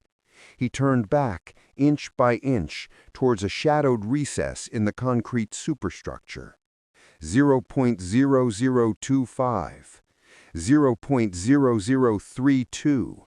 The readings climbed steadily. The source was this way, away from the main paths, away from the light. He moved towards the darkness, his boots ringing on the metal grate. The recess was an uninviting maw, a service junction that probably hadn't been opened since before the final deluge. A heavy circular hatch, rusted shut, bore the faded stencil of Aqua Veritas Corp. Standard procedure would be to call Morrow, to have her formidable strength and expertise with a plasma cutter. But Morrow was scouting the lower levels, and this was a scent he had to follow now while it was fresh. He ran a gloved hand around the hatch's rim. The locking mechanism was a simple pressure wheel, seized with decades of corrosion. He braced his feet, wrapped both hands around one of the spokes, and pulled. The metal groaned in protest, a sound like a dying leviathan. His muscles screamed, the humid air burning in his lungs. For a moment, nothing. Then, with a percussive crack that echoed in the narrow space, the rust gave way. The wheel turned, stiff and screeching, until a final clank signaled it was unlocked. Heaving the heavy plate of metal aside, he was hit with a blast of concentrated air. It was cooler, denser, and carried the signature smell of the murmuration, that cloying mix of honey and grave soil, but amplified tenfold. Beneath it was the ozone tang of powerful, ancient machinery. His scanner screamed, the numbers flashing red as they jumped past 0.009. He activated the lamp on his shoulder rig. The beam cut a weak cone through the darkness, illuminating a narrow, circular tunnel, a derelict water filtration conduit. The walls were caked in a slimy gray residue, and the floor was a treacherous slick of condensation and something else. A faint, pulsing greenish-blue luminescence emanated from patches on the walls, like sick constellations in a lightless sky. The city's ubiquitous hum, the heartbeat of the distant central pumps, was absent here. In its place was a different sound, a low, resonant thrum. It wasn't just a sound he heard with his ears. He felt it in the soles of his boots, a vibration that seemed to emanate from the very structure of the conduit. "Okay, Joric," he whispered to himself, the sound unnervingly loud in the confined space. "You're just following the data." He stepped inside, pulling the heavy hatch partially closed behind him, plunging himself into near total darkness, save for his lamp and the ghostly fungal glow. Every sense was on fire. The thrumming grew more intense with each step, a constant low-frequency wave that vibrated deep in his bones. It was hypnotic. He could almost imagine a rhythm to it, a pattern. He shook his head, dismissing the thought. Anthropomorphism, a classic psychological trap for the isolated. It was just a machine, a pump, a generator, something with a rational explanation. His scanner continued its steady climb. 0.15, 0.23, 0.38. The concentration was becoming dangerous. He should have worn a full-face respirator, but the filters were a luxury, and he'd gambled on a short-term exposure. A foolish gamble. He ran his fingers along the wall. It was not cold, dead concrete. It was strangely warm. The slimy texture had a fibrous quality beneath the surface, a network of tiny threads woven into the stone itself. The thrum was strongest here, conducted through the wall into his fingertips. It felt less like a machine now, and more like a pulse. The low, steady pulse of a colossal, sleeping organism. He pushed the thought away. Pathogen. Parasite. It was integrating with the city's infrastructure, a biological curiosity, nothing more. He was a scientist. He dealt in facts, not feelings. But the low thrum felt disconcertingly like a hymn, a sub-vocal chant that bypassed the ears and went straight to the soul. He felt a sudden disorienting memory surface, the low drone of the organ in his father's church, the vibrations shaking the wooden pew where he sat as a boy, long before the world had drowned. Joric stopped dead, his beam trembling. He squeezed his eyes shut. No! He forced himself to focus. The scanner, the data. The particulate count was now spiking, climbing almost exponentially. He was close, very close. The conduit ahead curved gently, and around the bend the sickly bioluminescent light intensified. It wasn't just patches on the wall anymore. It was a solid, pulsating glow, casting long, distorted shadows that danced in time with the thrumming. The thrill of the hunt returned, colder now, sharper. This was it, the nest, the source. He took a steadying breath, the spore-thick air tasting sweet on his tongue, and rounded the corner. The transition was not gradual. One moment we were navigating the rusted guts of a service conduit, the air thick with the familiar ozone tang of decay and the metallic scent of weeping girders. The next, Morrow pushed open a pressure-sealed hatch, and the world changed. The air became heavy, saturated with a perfume so potent it seemed to coat the inside of my throat, the cloying sweetness of honeyed rot magnified 100-fold. My suit's environmental sensor screamed a tinny insistent protest on my wrist interface. Spore count off the charts, atmospheric purity non-existent, a death sentence for anyone without a closed-loop rebreather. Salt rot, Joric. What is this place? Morrow's voice was a dry rasp in my comms, her pragmatism a small, solid rock in a sea of sensory overload. I didn't answer. I couldn't. I stepped through the hatchway after her, my mag boots clanking on the grated floor, and my own words died. We were standing on a narrow catwalk in a chamber so vast it defied the cramped logic of Benthos. It was a cathedral of industry, built for giants. 3 colossal water pumps, silent and dark, dominated the center of the room like fallen gods of the old world, their surfaces furred with rust and grime. But they weren't the focus. They were merely the audience. The far wall was the altar. It must have been 100 meters high, a sheer cliff of pre-deluge reinforced concrete. One of the main arterial pipes near the ceiling had ruptured, perhaps decades ago. From it, a constant, heavy sheet of water cascaded down, not as a spray, but as a solid, living curtain, a weeping wall. And it was alive. From the point of impact to the flooded floor far below, the entire surface was consumed by a single, contiguous network of the murmuration. It wasn't the patchy, cancerous growth I'd seen in the gill racks. This was a masterwork, a living tapestry woven in greasy blues and sickly phosphorus greens. Intricate fractal patterns spread across the concrete like frost on a window pane, each filament of mycelium pulsing with a soft internal light.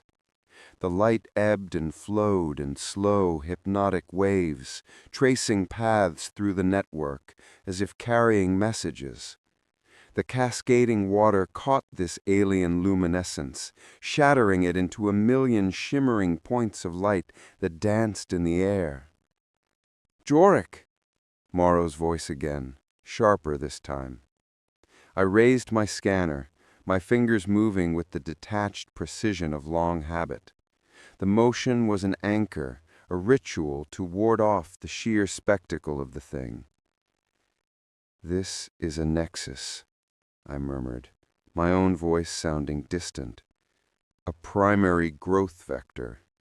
The rupture must be feeding it a steady supply of nutrient-rich runoff from the upper levels." My screen flooded with data. The spore concentration was 1,000 times higher than the most contaminated zones in Gamma-9.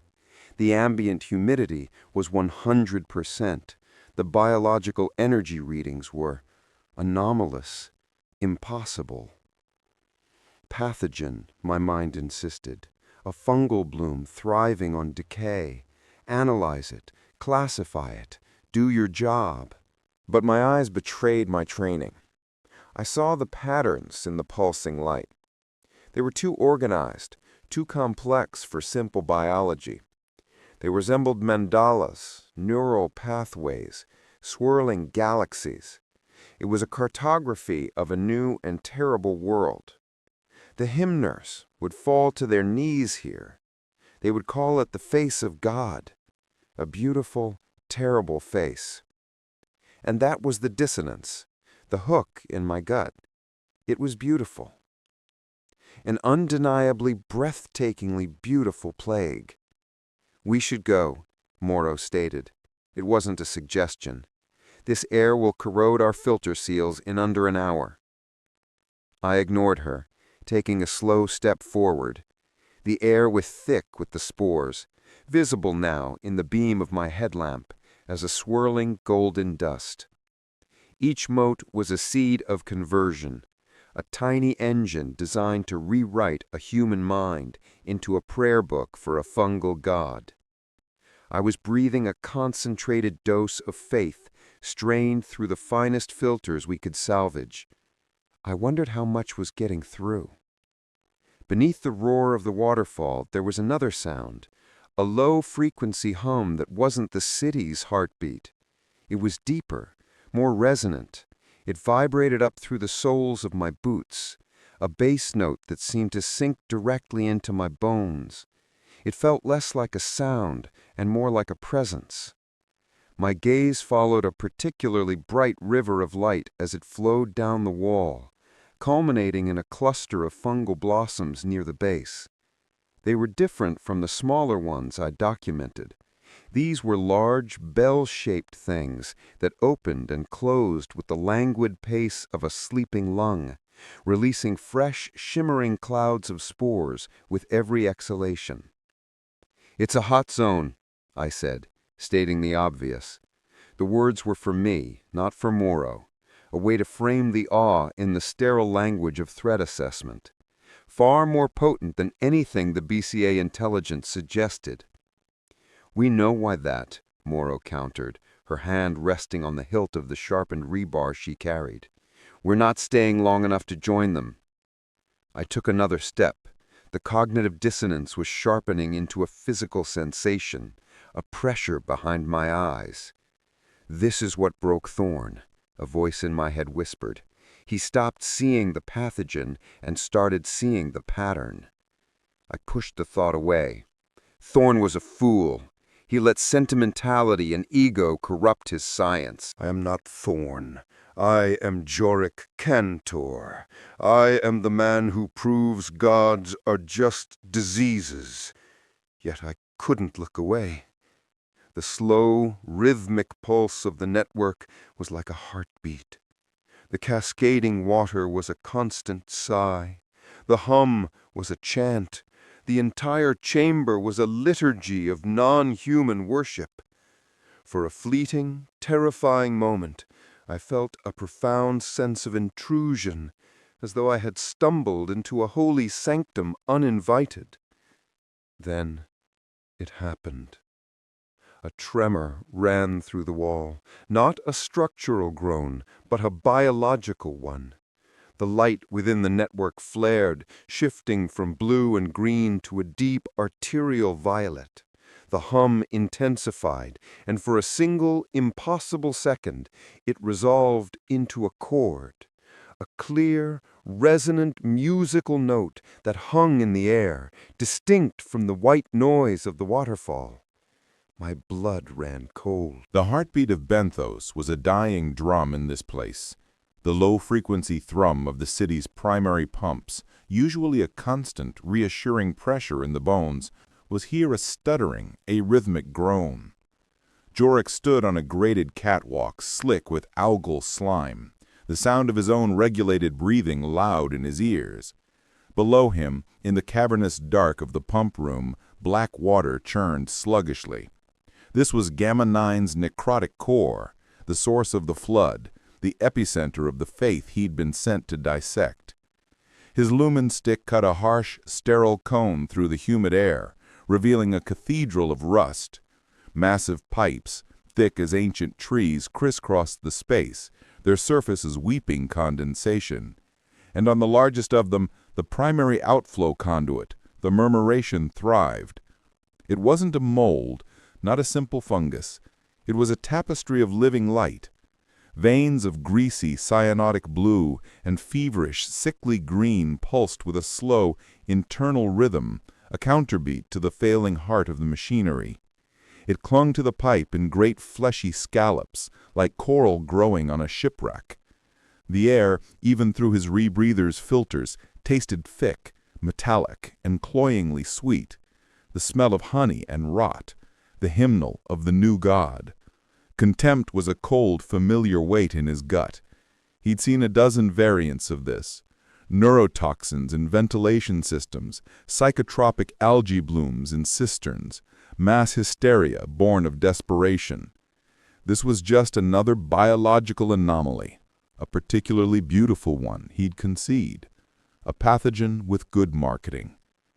His purpose was to strip it of its divinity, to pin it to a slide, sequence its genome, and prove to the sporeheads that their god was just a disease. He unslung his pack, the metallic clicks of the clasps sharp and definite in the groaning space. With practiced efficiency, he assembled the cryosampler, its needle pristine, its canister ready to receive a fragment of heaven. He had to get close. The thickest growth, the most luminous section, was directly over the main valve assembly, a place where the pipe was already weeping, dark stains bleeding through the seams where the fungus hadn't yet sealed them. The faithful would call this a miracle, he murmured to himself, the sound muffled by his mask. Sealing the city's wounds. How benevolent. He moved forward, boots ringing on the steel grating. The light from the fungus intensified as he approached, casting his shadow long and distorted against the opposite wall. It was hypnotic. The slow, rhythmic pulse seemed to align with something deep inside him, a resonance he fought to ignore. This was the lure, the ecstatic trance the Hymners babbled about. It was just bioluminescence triggering a primitive response in the optic nerve, nothing more. He raised the sampler, his focus narrowing to the tip of the needle, the cold, analytical part of his mind taking over.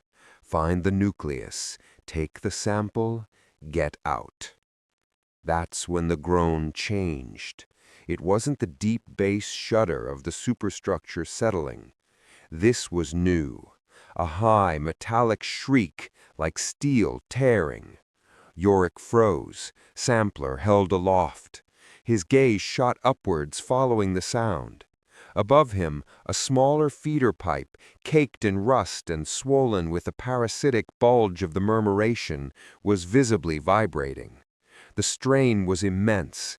A fine web of fractures bloomed across its corroded surface. He had a fraction of a second to register the physics of the situation. The pressure, the decay, the inevitable outcome. He took a single, reflexive step back. It wasn't enough. With a sound like a giant's cracking bone, the pipe didn't just leak, it exploded. A concussive blast of pressurized, spore-saturated water erupted downwards. It wasn't a spray, it was a solid column of force that hit him like a physical blow. The impact slammed him against the catwalk's railing, driving the air from his lungs in a pained grunt.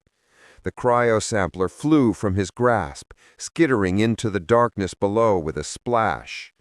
Salt rot. The thought was pure, unthinking panic.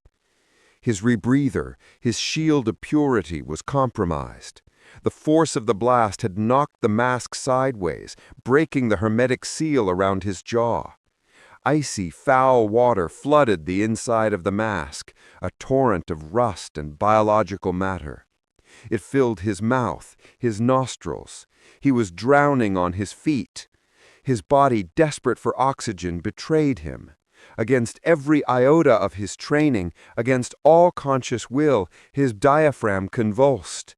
He took a single, massive, shuddering gasp. Air did not fill his lungs. What he inhaled was the murmuration itself, a thick, aerosolized soup of spores, water, and something more, something alien and electric.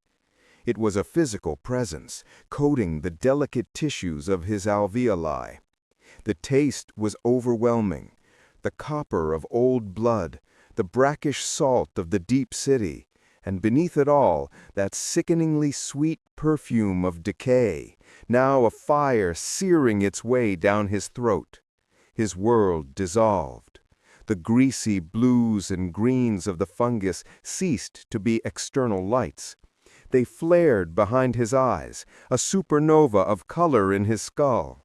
The shrieking of the ruptured pipe and the groaning of the pump room were drowned out by a new sound, a high-frequency sine wave that vibrated directly in his mind, a single, piercing, impossibly pure note. His world dissolved.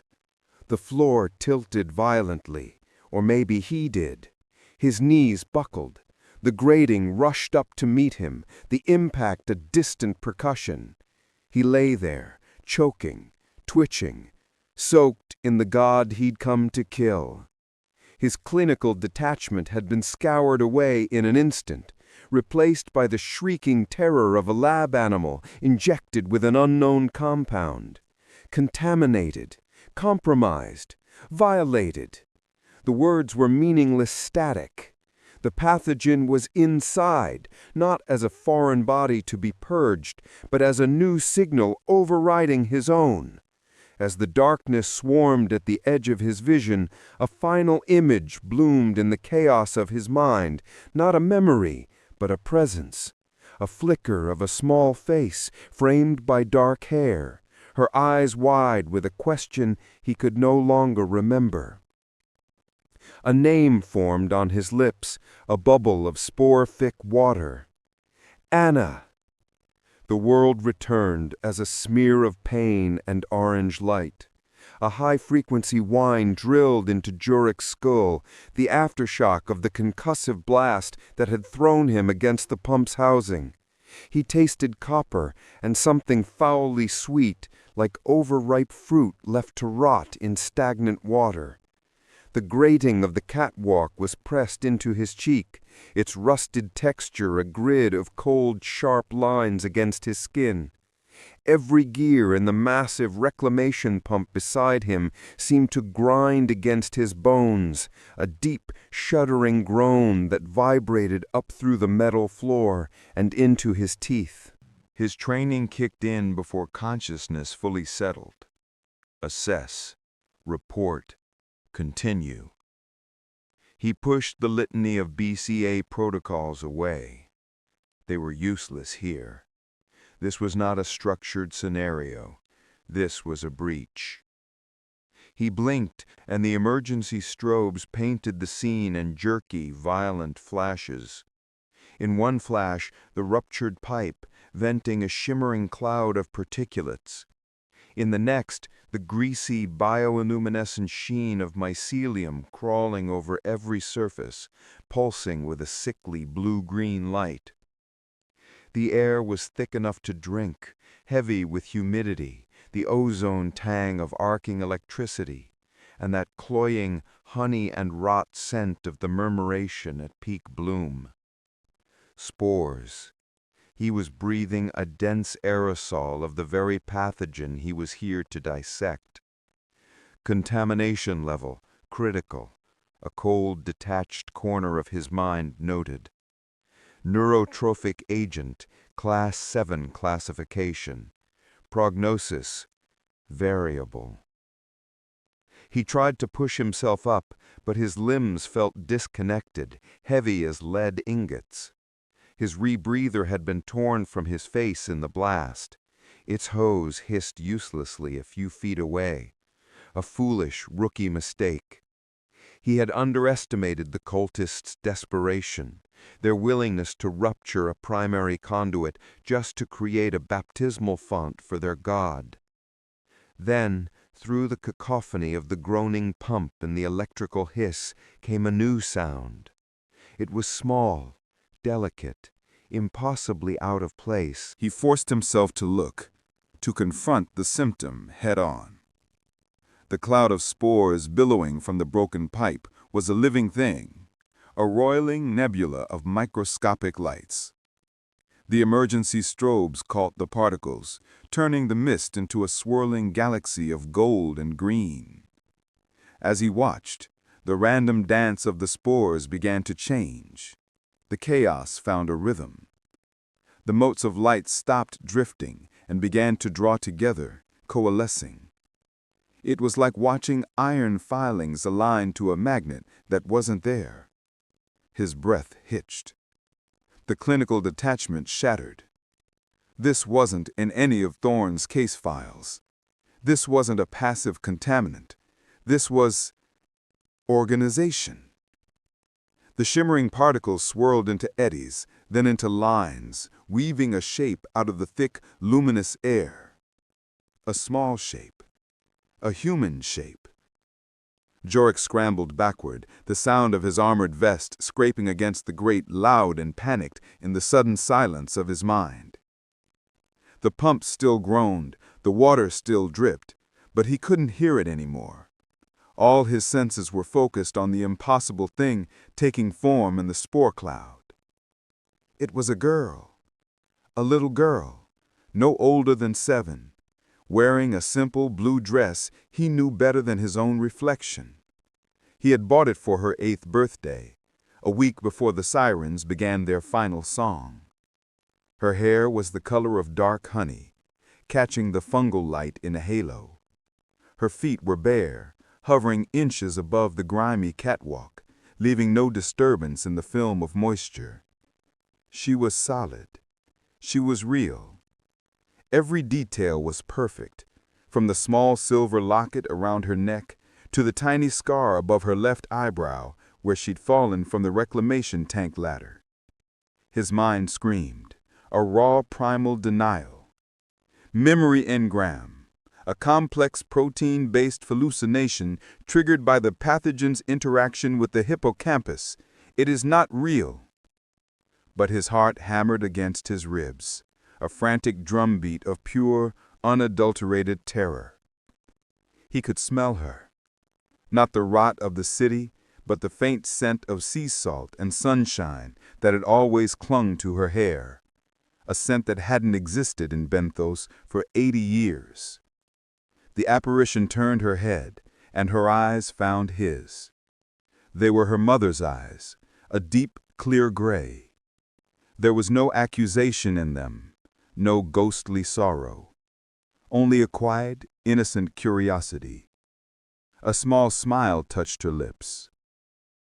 It was the smile that broke him. Her voice, when it came, was not a whisper or an echo.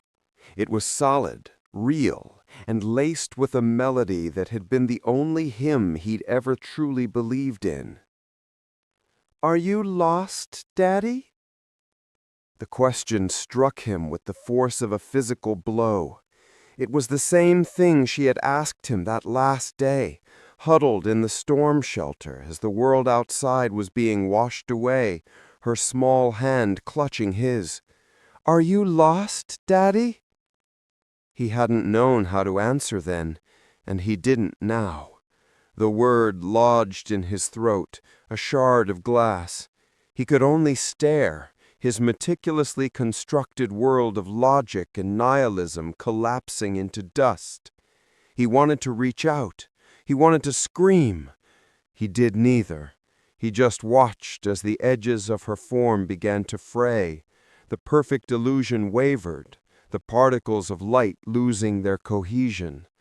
Her smile held for a moment longer, a final, beautiful, agonizing cruelty. Then her face dissolved, her eyes melting back into the shimmering haze. Her dress unwove itself, the blue light scattering into 1,000 drifting motes. In seconds, she was gone. The spore cloud was just a cloud again, beautiful and deadly and utterly impersonal. Joric was left on his knees, gasping for air that felt like poison. His hands trembled uncontrollably. The physical pain from the blast was a distant memory, replaced by a psychological wound torn fresh and gaping. He had spent 2 decades building a fortress around his grief, brick by painstaking brick of cold, hard reason. In less than a minute, the murmuration had not just breached his walls, it had walked through the front door, sat down at his table, and spoken to him in the voice of his own dead child. It hadn't just made him see something. It had shown him that it knew.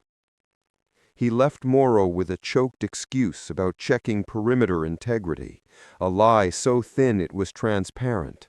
He didn't care. He just needed to not be seen. Not like this. He stumbled into a narrow maintenance corridor, a rib-like alcove of weeping concrete and corroded conduit that branched off from the main pump chamber. The deep metronomic groan of the machinery, the city's heartbeat, was a physical pressure against his skull. He slammed his back against the wall, the cold, slimy surface a shocking counterpoint to the fire in his veins. His breath came in ragged, useless gasps. Her face. Salt rot, it had been her face. Not a memory, fuzzy and softened by the years. It was sharp, immediate. The exact constellation of freckles across her nose. The way one of her eyelids always drooped slightly when she was tired. He slid down the wall, his boots scraping on the rust-filmed grating, and buried his face in his hands. His palms came away slick with a mixture of sweat and condensation. Leah. The name was a shard of glass in his throat, a taboo broken. The one word he had spent a decade burying under layers of clinical detachment and cultivated nihilism.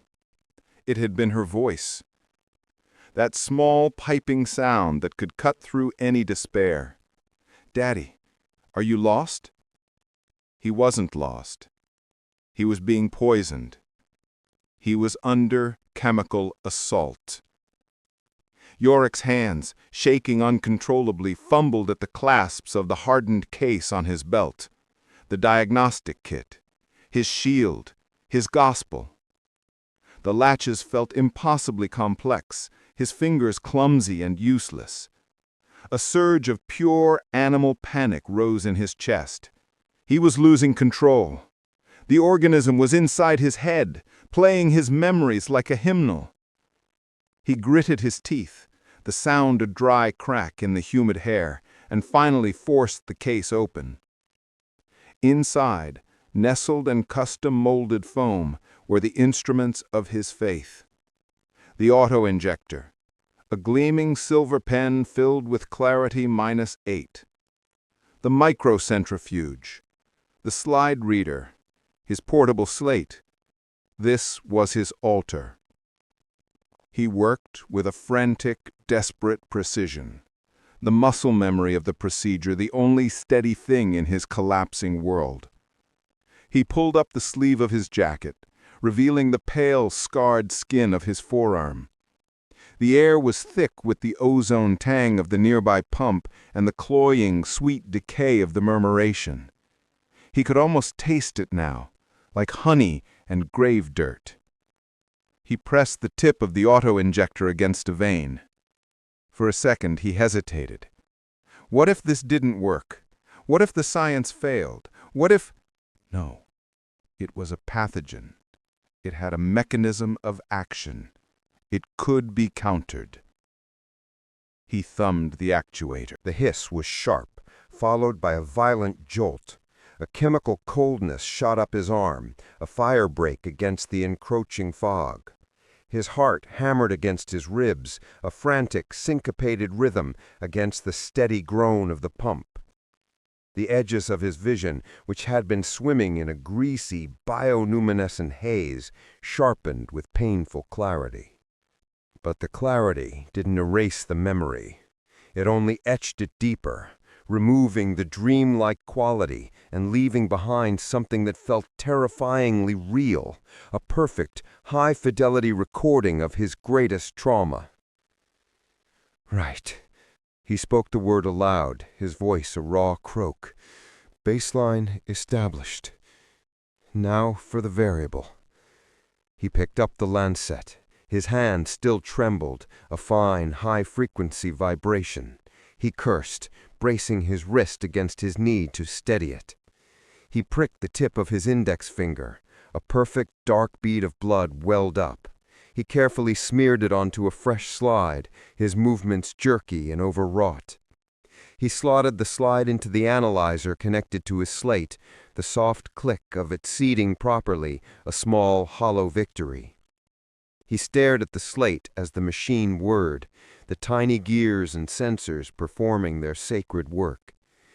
He began to mutter, a frantic catechism of denial. It's a potent neurotoxin, a Class A hallucinogen with bespoke protein markers. It doesn't create. It excavates, accesses the host's temporal lobe, specifically the centers for auditory and visual memory. He ran a hand over his face, the tremor now a violent shudder. The fidelity, the perceived emotional weight, is a direct function of the spore concentration and the subject's pre-existing psychological trauma. He was describing a disease. He was defining a symptom. He was reducing the ghost of his daughter to a chemical reaction. And every word felt like a lie. Known analogs produce similar effects, psilocybin derivatives, ergot alkaloids, but the bonding agent here, the way it breaches the blood-brain barrier is novel, unprecedented, but not supernatural, not divine. He sounded like a frightened student reciting from a textbook, desperate to prove to his professor that he knew the answer.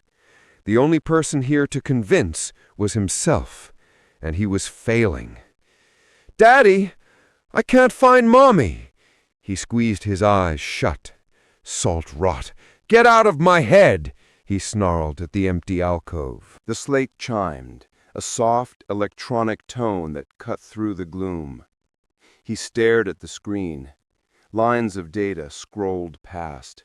Molecular chains rendered in glowing orange.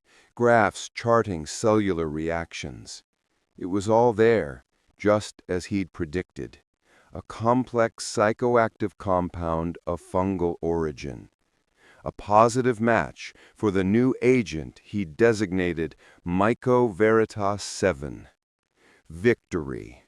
Clinical, empirical, undeniable victory. He felt nothing. No relief, no vindication. He looked at the screen, at the cold, hard data that proved his experience was just a chemical side effect. But the data couldn't explain the warmth he'd felt when the vision smiled. It couldn't quantify the specific ache in his chest when she had spoken his name. The slate showed him the lock, the key, the mechanism of the cage. But it couldn't deny the reality of the ghost that had been inside it with him. Slowly, methodically, he packed his kit. Each item clicked back into its foam cradle. He stood up, his knees protesting. He smoothed his jacket, a pathetic attempt to reconstruct the man who had entered this alcove. The professional, the debunker. Joric Kantor, the man who dissected gods and found only pathogens. He took a deep, shuddering breath, the air still thick with the sweet poison.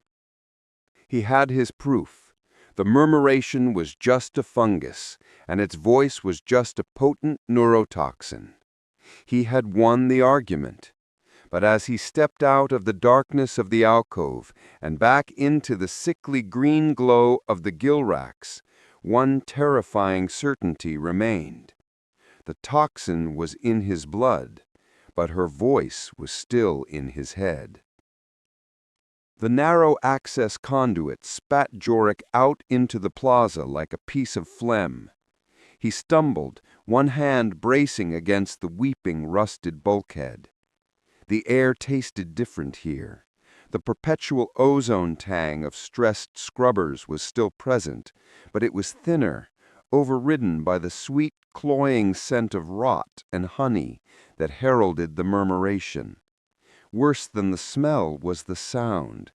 Not the familiar metronomic drip of the gill racks, or the deep groan of the city's bones settling into the sea. This was the sound of people. A low, continuous murmur, a sound of mass gathering that always preceded either a riot or a purity sweep. He straightened his jacket, the fabric stiff with damp, and scanned the plaza. It was a wide, cavernous space, a nexus of corroded catwalks under the dripping belly of the level above. Emergency lighting cast long orange shadows that swam in the greasy blue-green glow emanating from fungal blooms clinging to the walls. But the light, the smell, it was all background noise to the crowd. Hundreds of them. Damps in their patched coveralls, Hymners with the first telltale shimmer of mycelium in their eyes, even a few sump divers, gaunt and grim. They were all gathered around the plaza's centerpiece, CISTERN 7.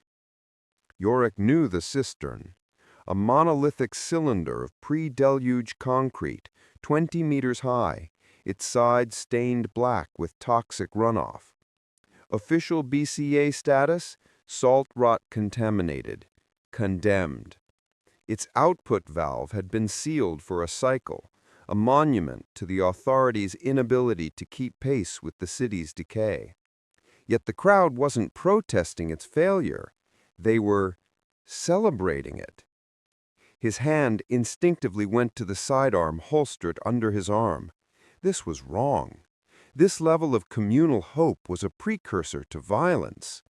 He edged along the perimeter, using the massive support pillars for cover, his eyes cataloging the scene with a cold, clinical detachment. No charismatic leader on a makeshift stage, no distribution of spore dust, just reverence. They were watching the cistern's main output, a meter-wide pipe that should have been dry, and their faces were filled with a rapturous awe that made Joric's teeth ache. Then he saw it. Water. A thick, steady torrent was gushing from the pipe, splashing into the drainage basin below. But it wasn't the usual brackish gray effluent of the mid-levels. This water was clear. It caught the sickly light and fractured it into 1,000 glittering points. Impossible. He pushed off the pillar, his professional curiosity overriding his caution. He had to see. He worked his way through the outer edges of the crowd, murmuring apologies that went unheard. The closer he got, the stronger the fungal scent became, and the murmur of the crowd resolved into a single, continuous, multi-toned hum. It wasn't a word. It was a vibration, a hymn, sung without a voice. Finally, he broke through to the inner circle and stopped dead. The base of the cistern was transformed. Thick, ropey cables of mycelium, pulsating with a soft internal luminescence, had wrapped around the corroded input conduits. They weren't just growing on the structure, they had integrated with it, forming a dense, complex lattice that covered every intake valve. The fungus wasn't just here, it was working. The water was being drawn through this living filter, and it was coming out pure. Joric's mind, a fortress of logic and cynicism, felt the first tremor of a coming quake. This wasn't a pathogen's behavior. Pathogens are chaotic, destructive. They consume. They don't engineer. They don't identify a critical infrastructure failure and devise an elegant biological solution. A gift, a voice said beside him. He turned. A woman, her face thin but her eyes bright with the telltale shimmer of the bloomed, held out a tin cup filled with the clear water. The murmuration provides. It quenches the salt thirst. Joric flinched back from the offering. "Stay dry," he muttered, the rote greeting feeling hollow and absurd. He unslung his satchel, his movements stiff, robotic.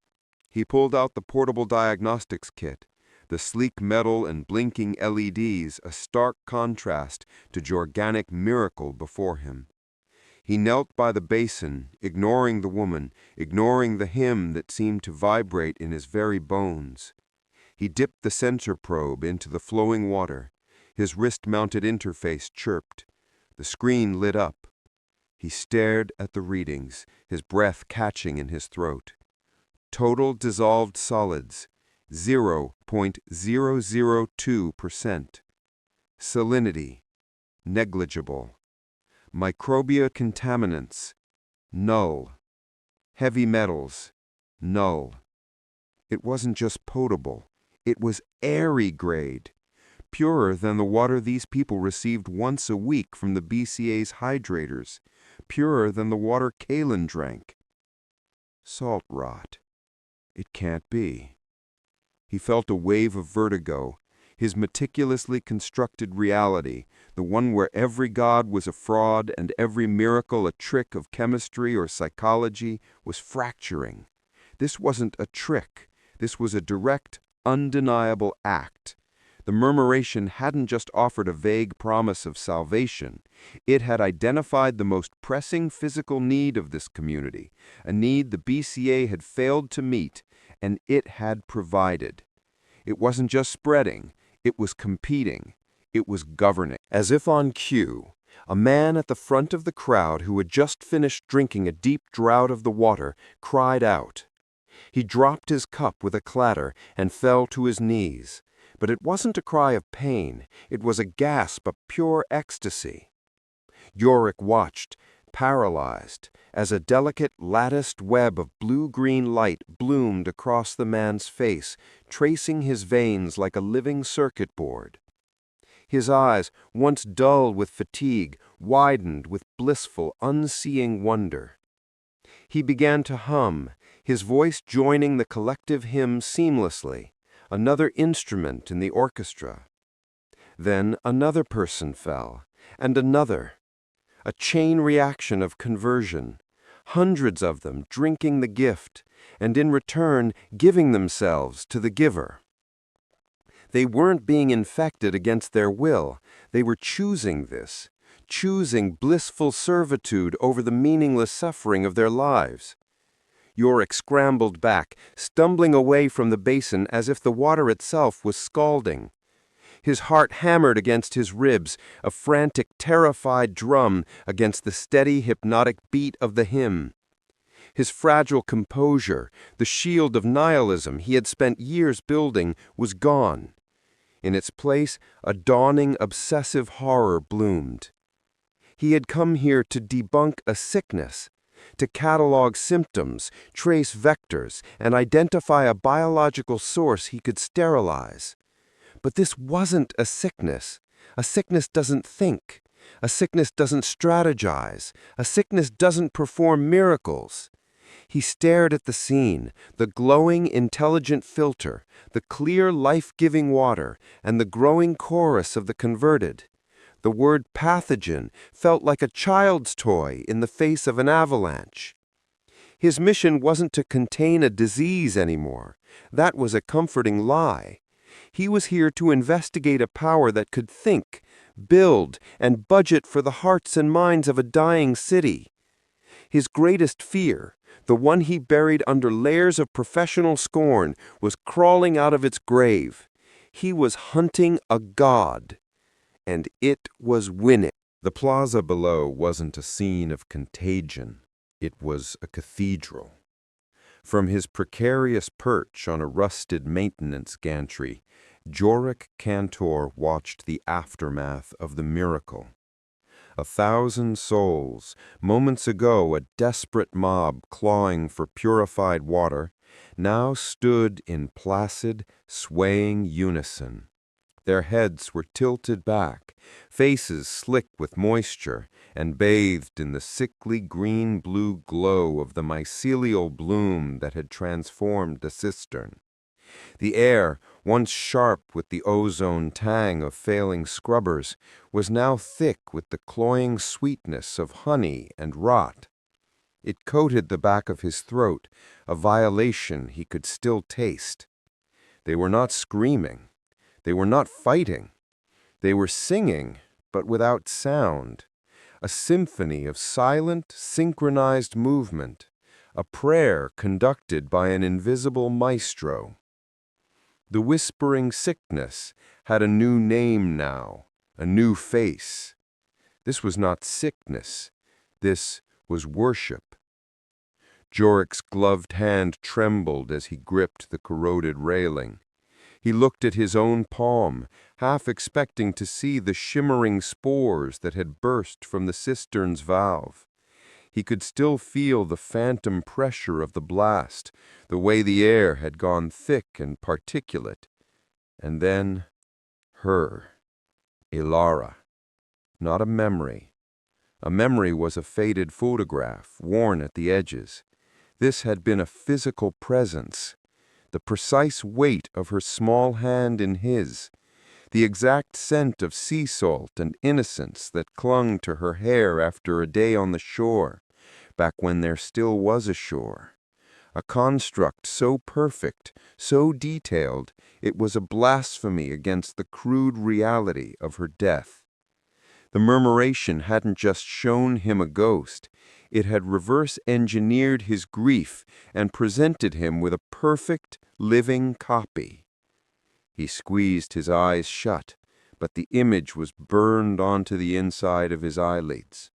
Her smile, the one that was missing a tooth on the left side, the little scar above her eyebrow from falling off the reclamation skid. Details a simple pathogen couldn't know.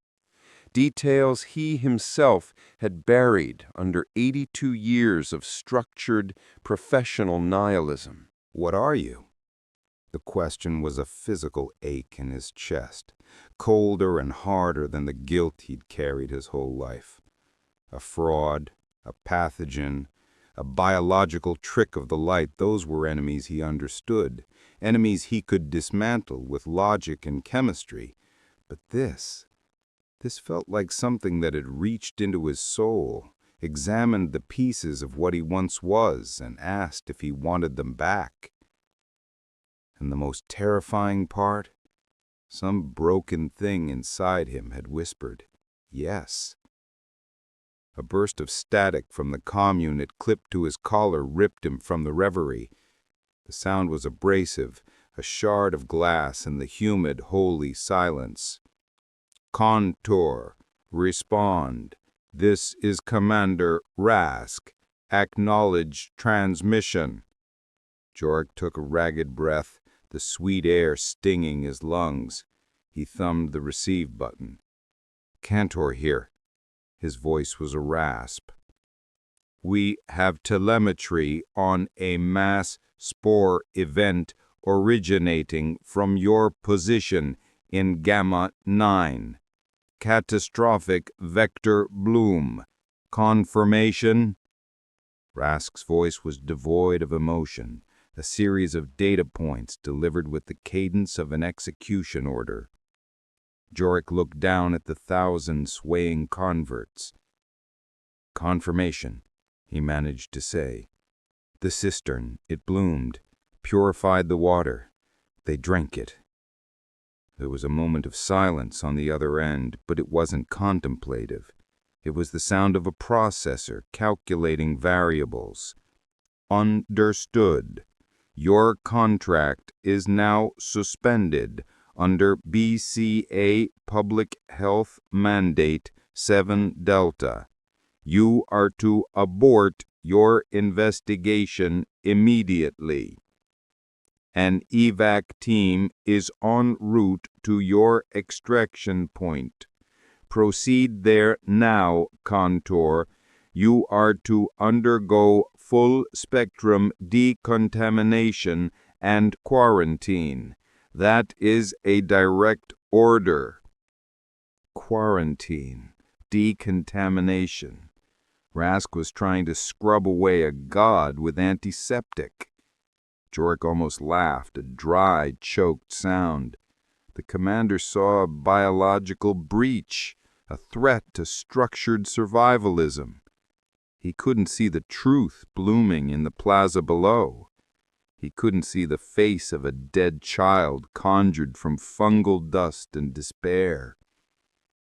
The entity, Joric began, the word feeling clumsy and inadequate. It's more than a pathogen, Rask. It's reactive. It's intelligent. Your readings are compromised, Kantor. Rask's voice cut back, sharp and final. Your proximity to the rector has induced predictable psychoactive effects. Hope is the most dangerous pathogen, theologian. I thought you, of all people, understood that. Now follow your orders. Move to extraction point Alpha. Rask out. The comm clicked off, leaving an echoing silence. Predictable psychoactive effects. The clinical dismissal was like a slap. Rask believed he was hallucinating, another spore head succumbing to the whispering sickness. And maybe he was. Maybe the perfect, painful image of his daughter was just a complex chemical reaction, his own dying neurons firing off a final desperate fantasy. But it didn't feel like a fantasy. He looked up, past the dripping pipes and weeping walls, towards the faint, distant orange glow of the gill racks. Up there was the way back. Up there was quarantine, sterile rooms, nutrient paste, and the cold, dead certainty of a meaningless universe. The world he had built for himself, his fortress of logic against the tide of grief. He could go back, file his report, let Rask's purity squads come down here with flamethrowers and sterilize this miracle into black ash. He could return to his life of proving gods were only diseases. Then his gaze fell, down, into the oppressive, humid darkness from which the murmuration had sprung, down into the bloom deeps, where the old city lay drowned in dreaming. The source wasn't a contaminated cistern. That was just a symptom. The source was down there, in the lightless abyss, a place the BCA had long since written off as a tomb. The thing that wore his daughter's face was down there, the entity that knew his deepest secrets, that had offered him a glimpse of a heaven he had spent a lifetime proving couldn't exist. His mission was no longer about debunking. It was no longer about his contract with the BCA. Salt rot Rask and his protocols. This was personal now. He had to stand before the artist that had painted that masterpiece of pain and hope. He had to look it in its myriad glowing eyes and understand. His hand, no longer trembling, moved with cold precision to the comm unit at his collar. He didn't just turn it off. He unclipped it, the magnetic lock releasing with a soft click. For a moment he weighed the small, dark piece of technology in his palm, his leash, his connection to the sterile sanity of the Aerie. Then, without ceremony, he let it drop. It fell into the darkness below, vanishing without a sound. The amputation was complete. He turned his back on the faint orange glow of the world above.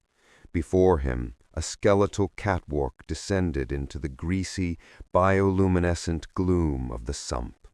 The air that rose to meet him was even sweeter, thick with the promise of revelation and decay. Joric Kantor, the forensic theologian, took the first step down, not to debunk a god, but to hunt one.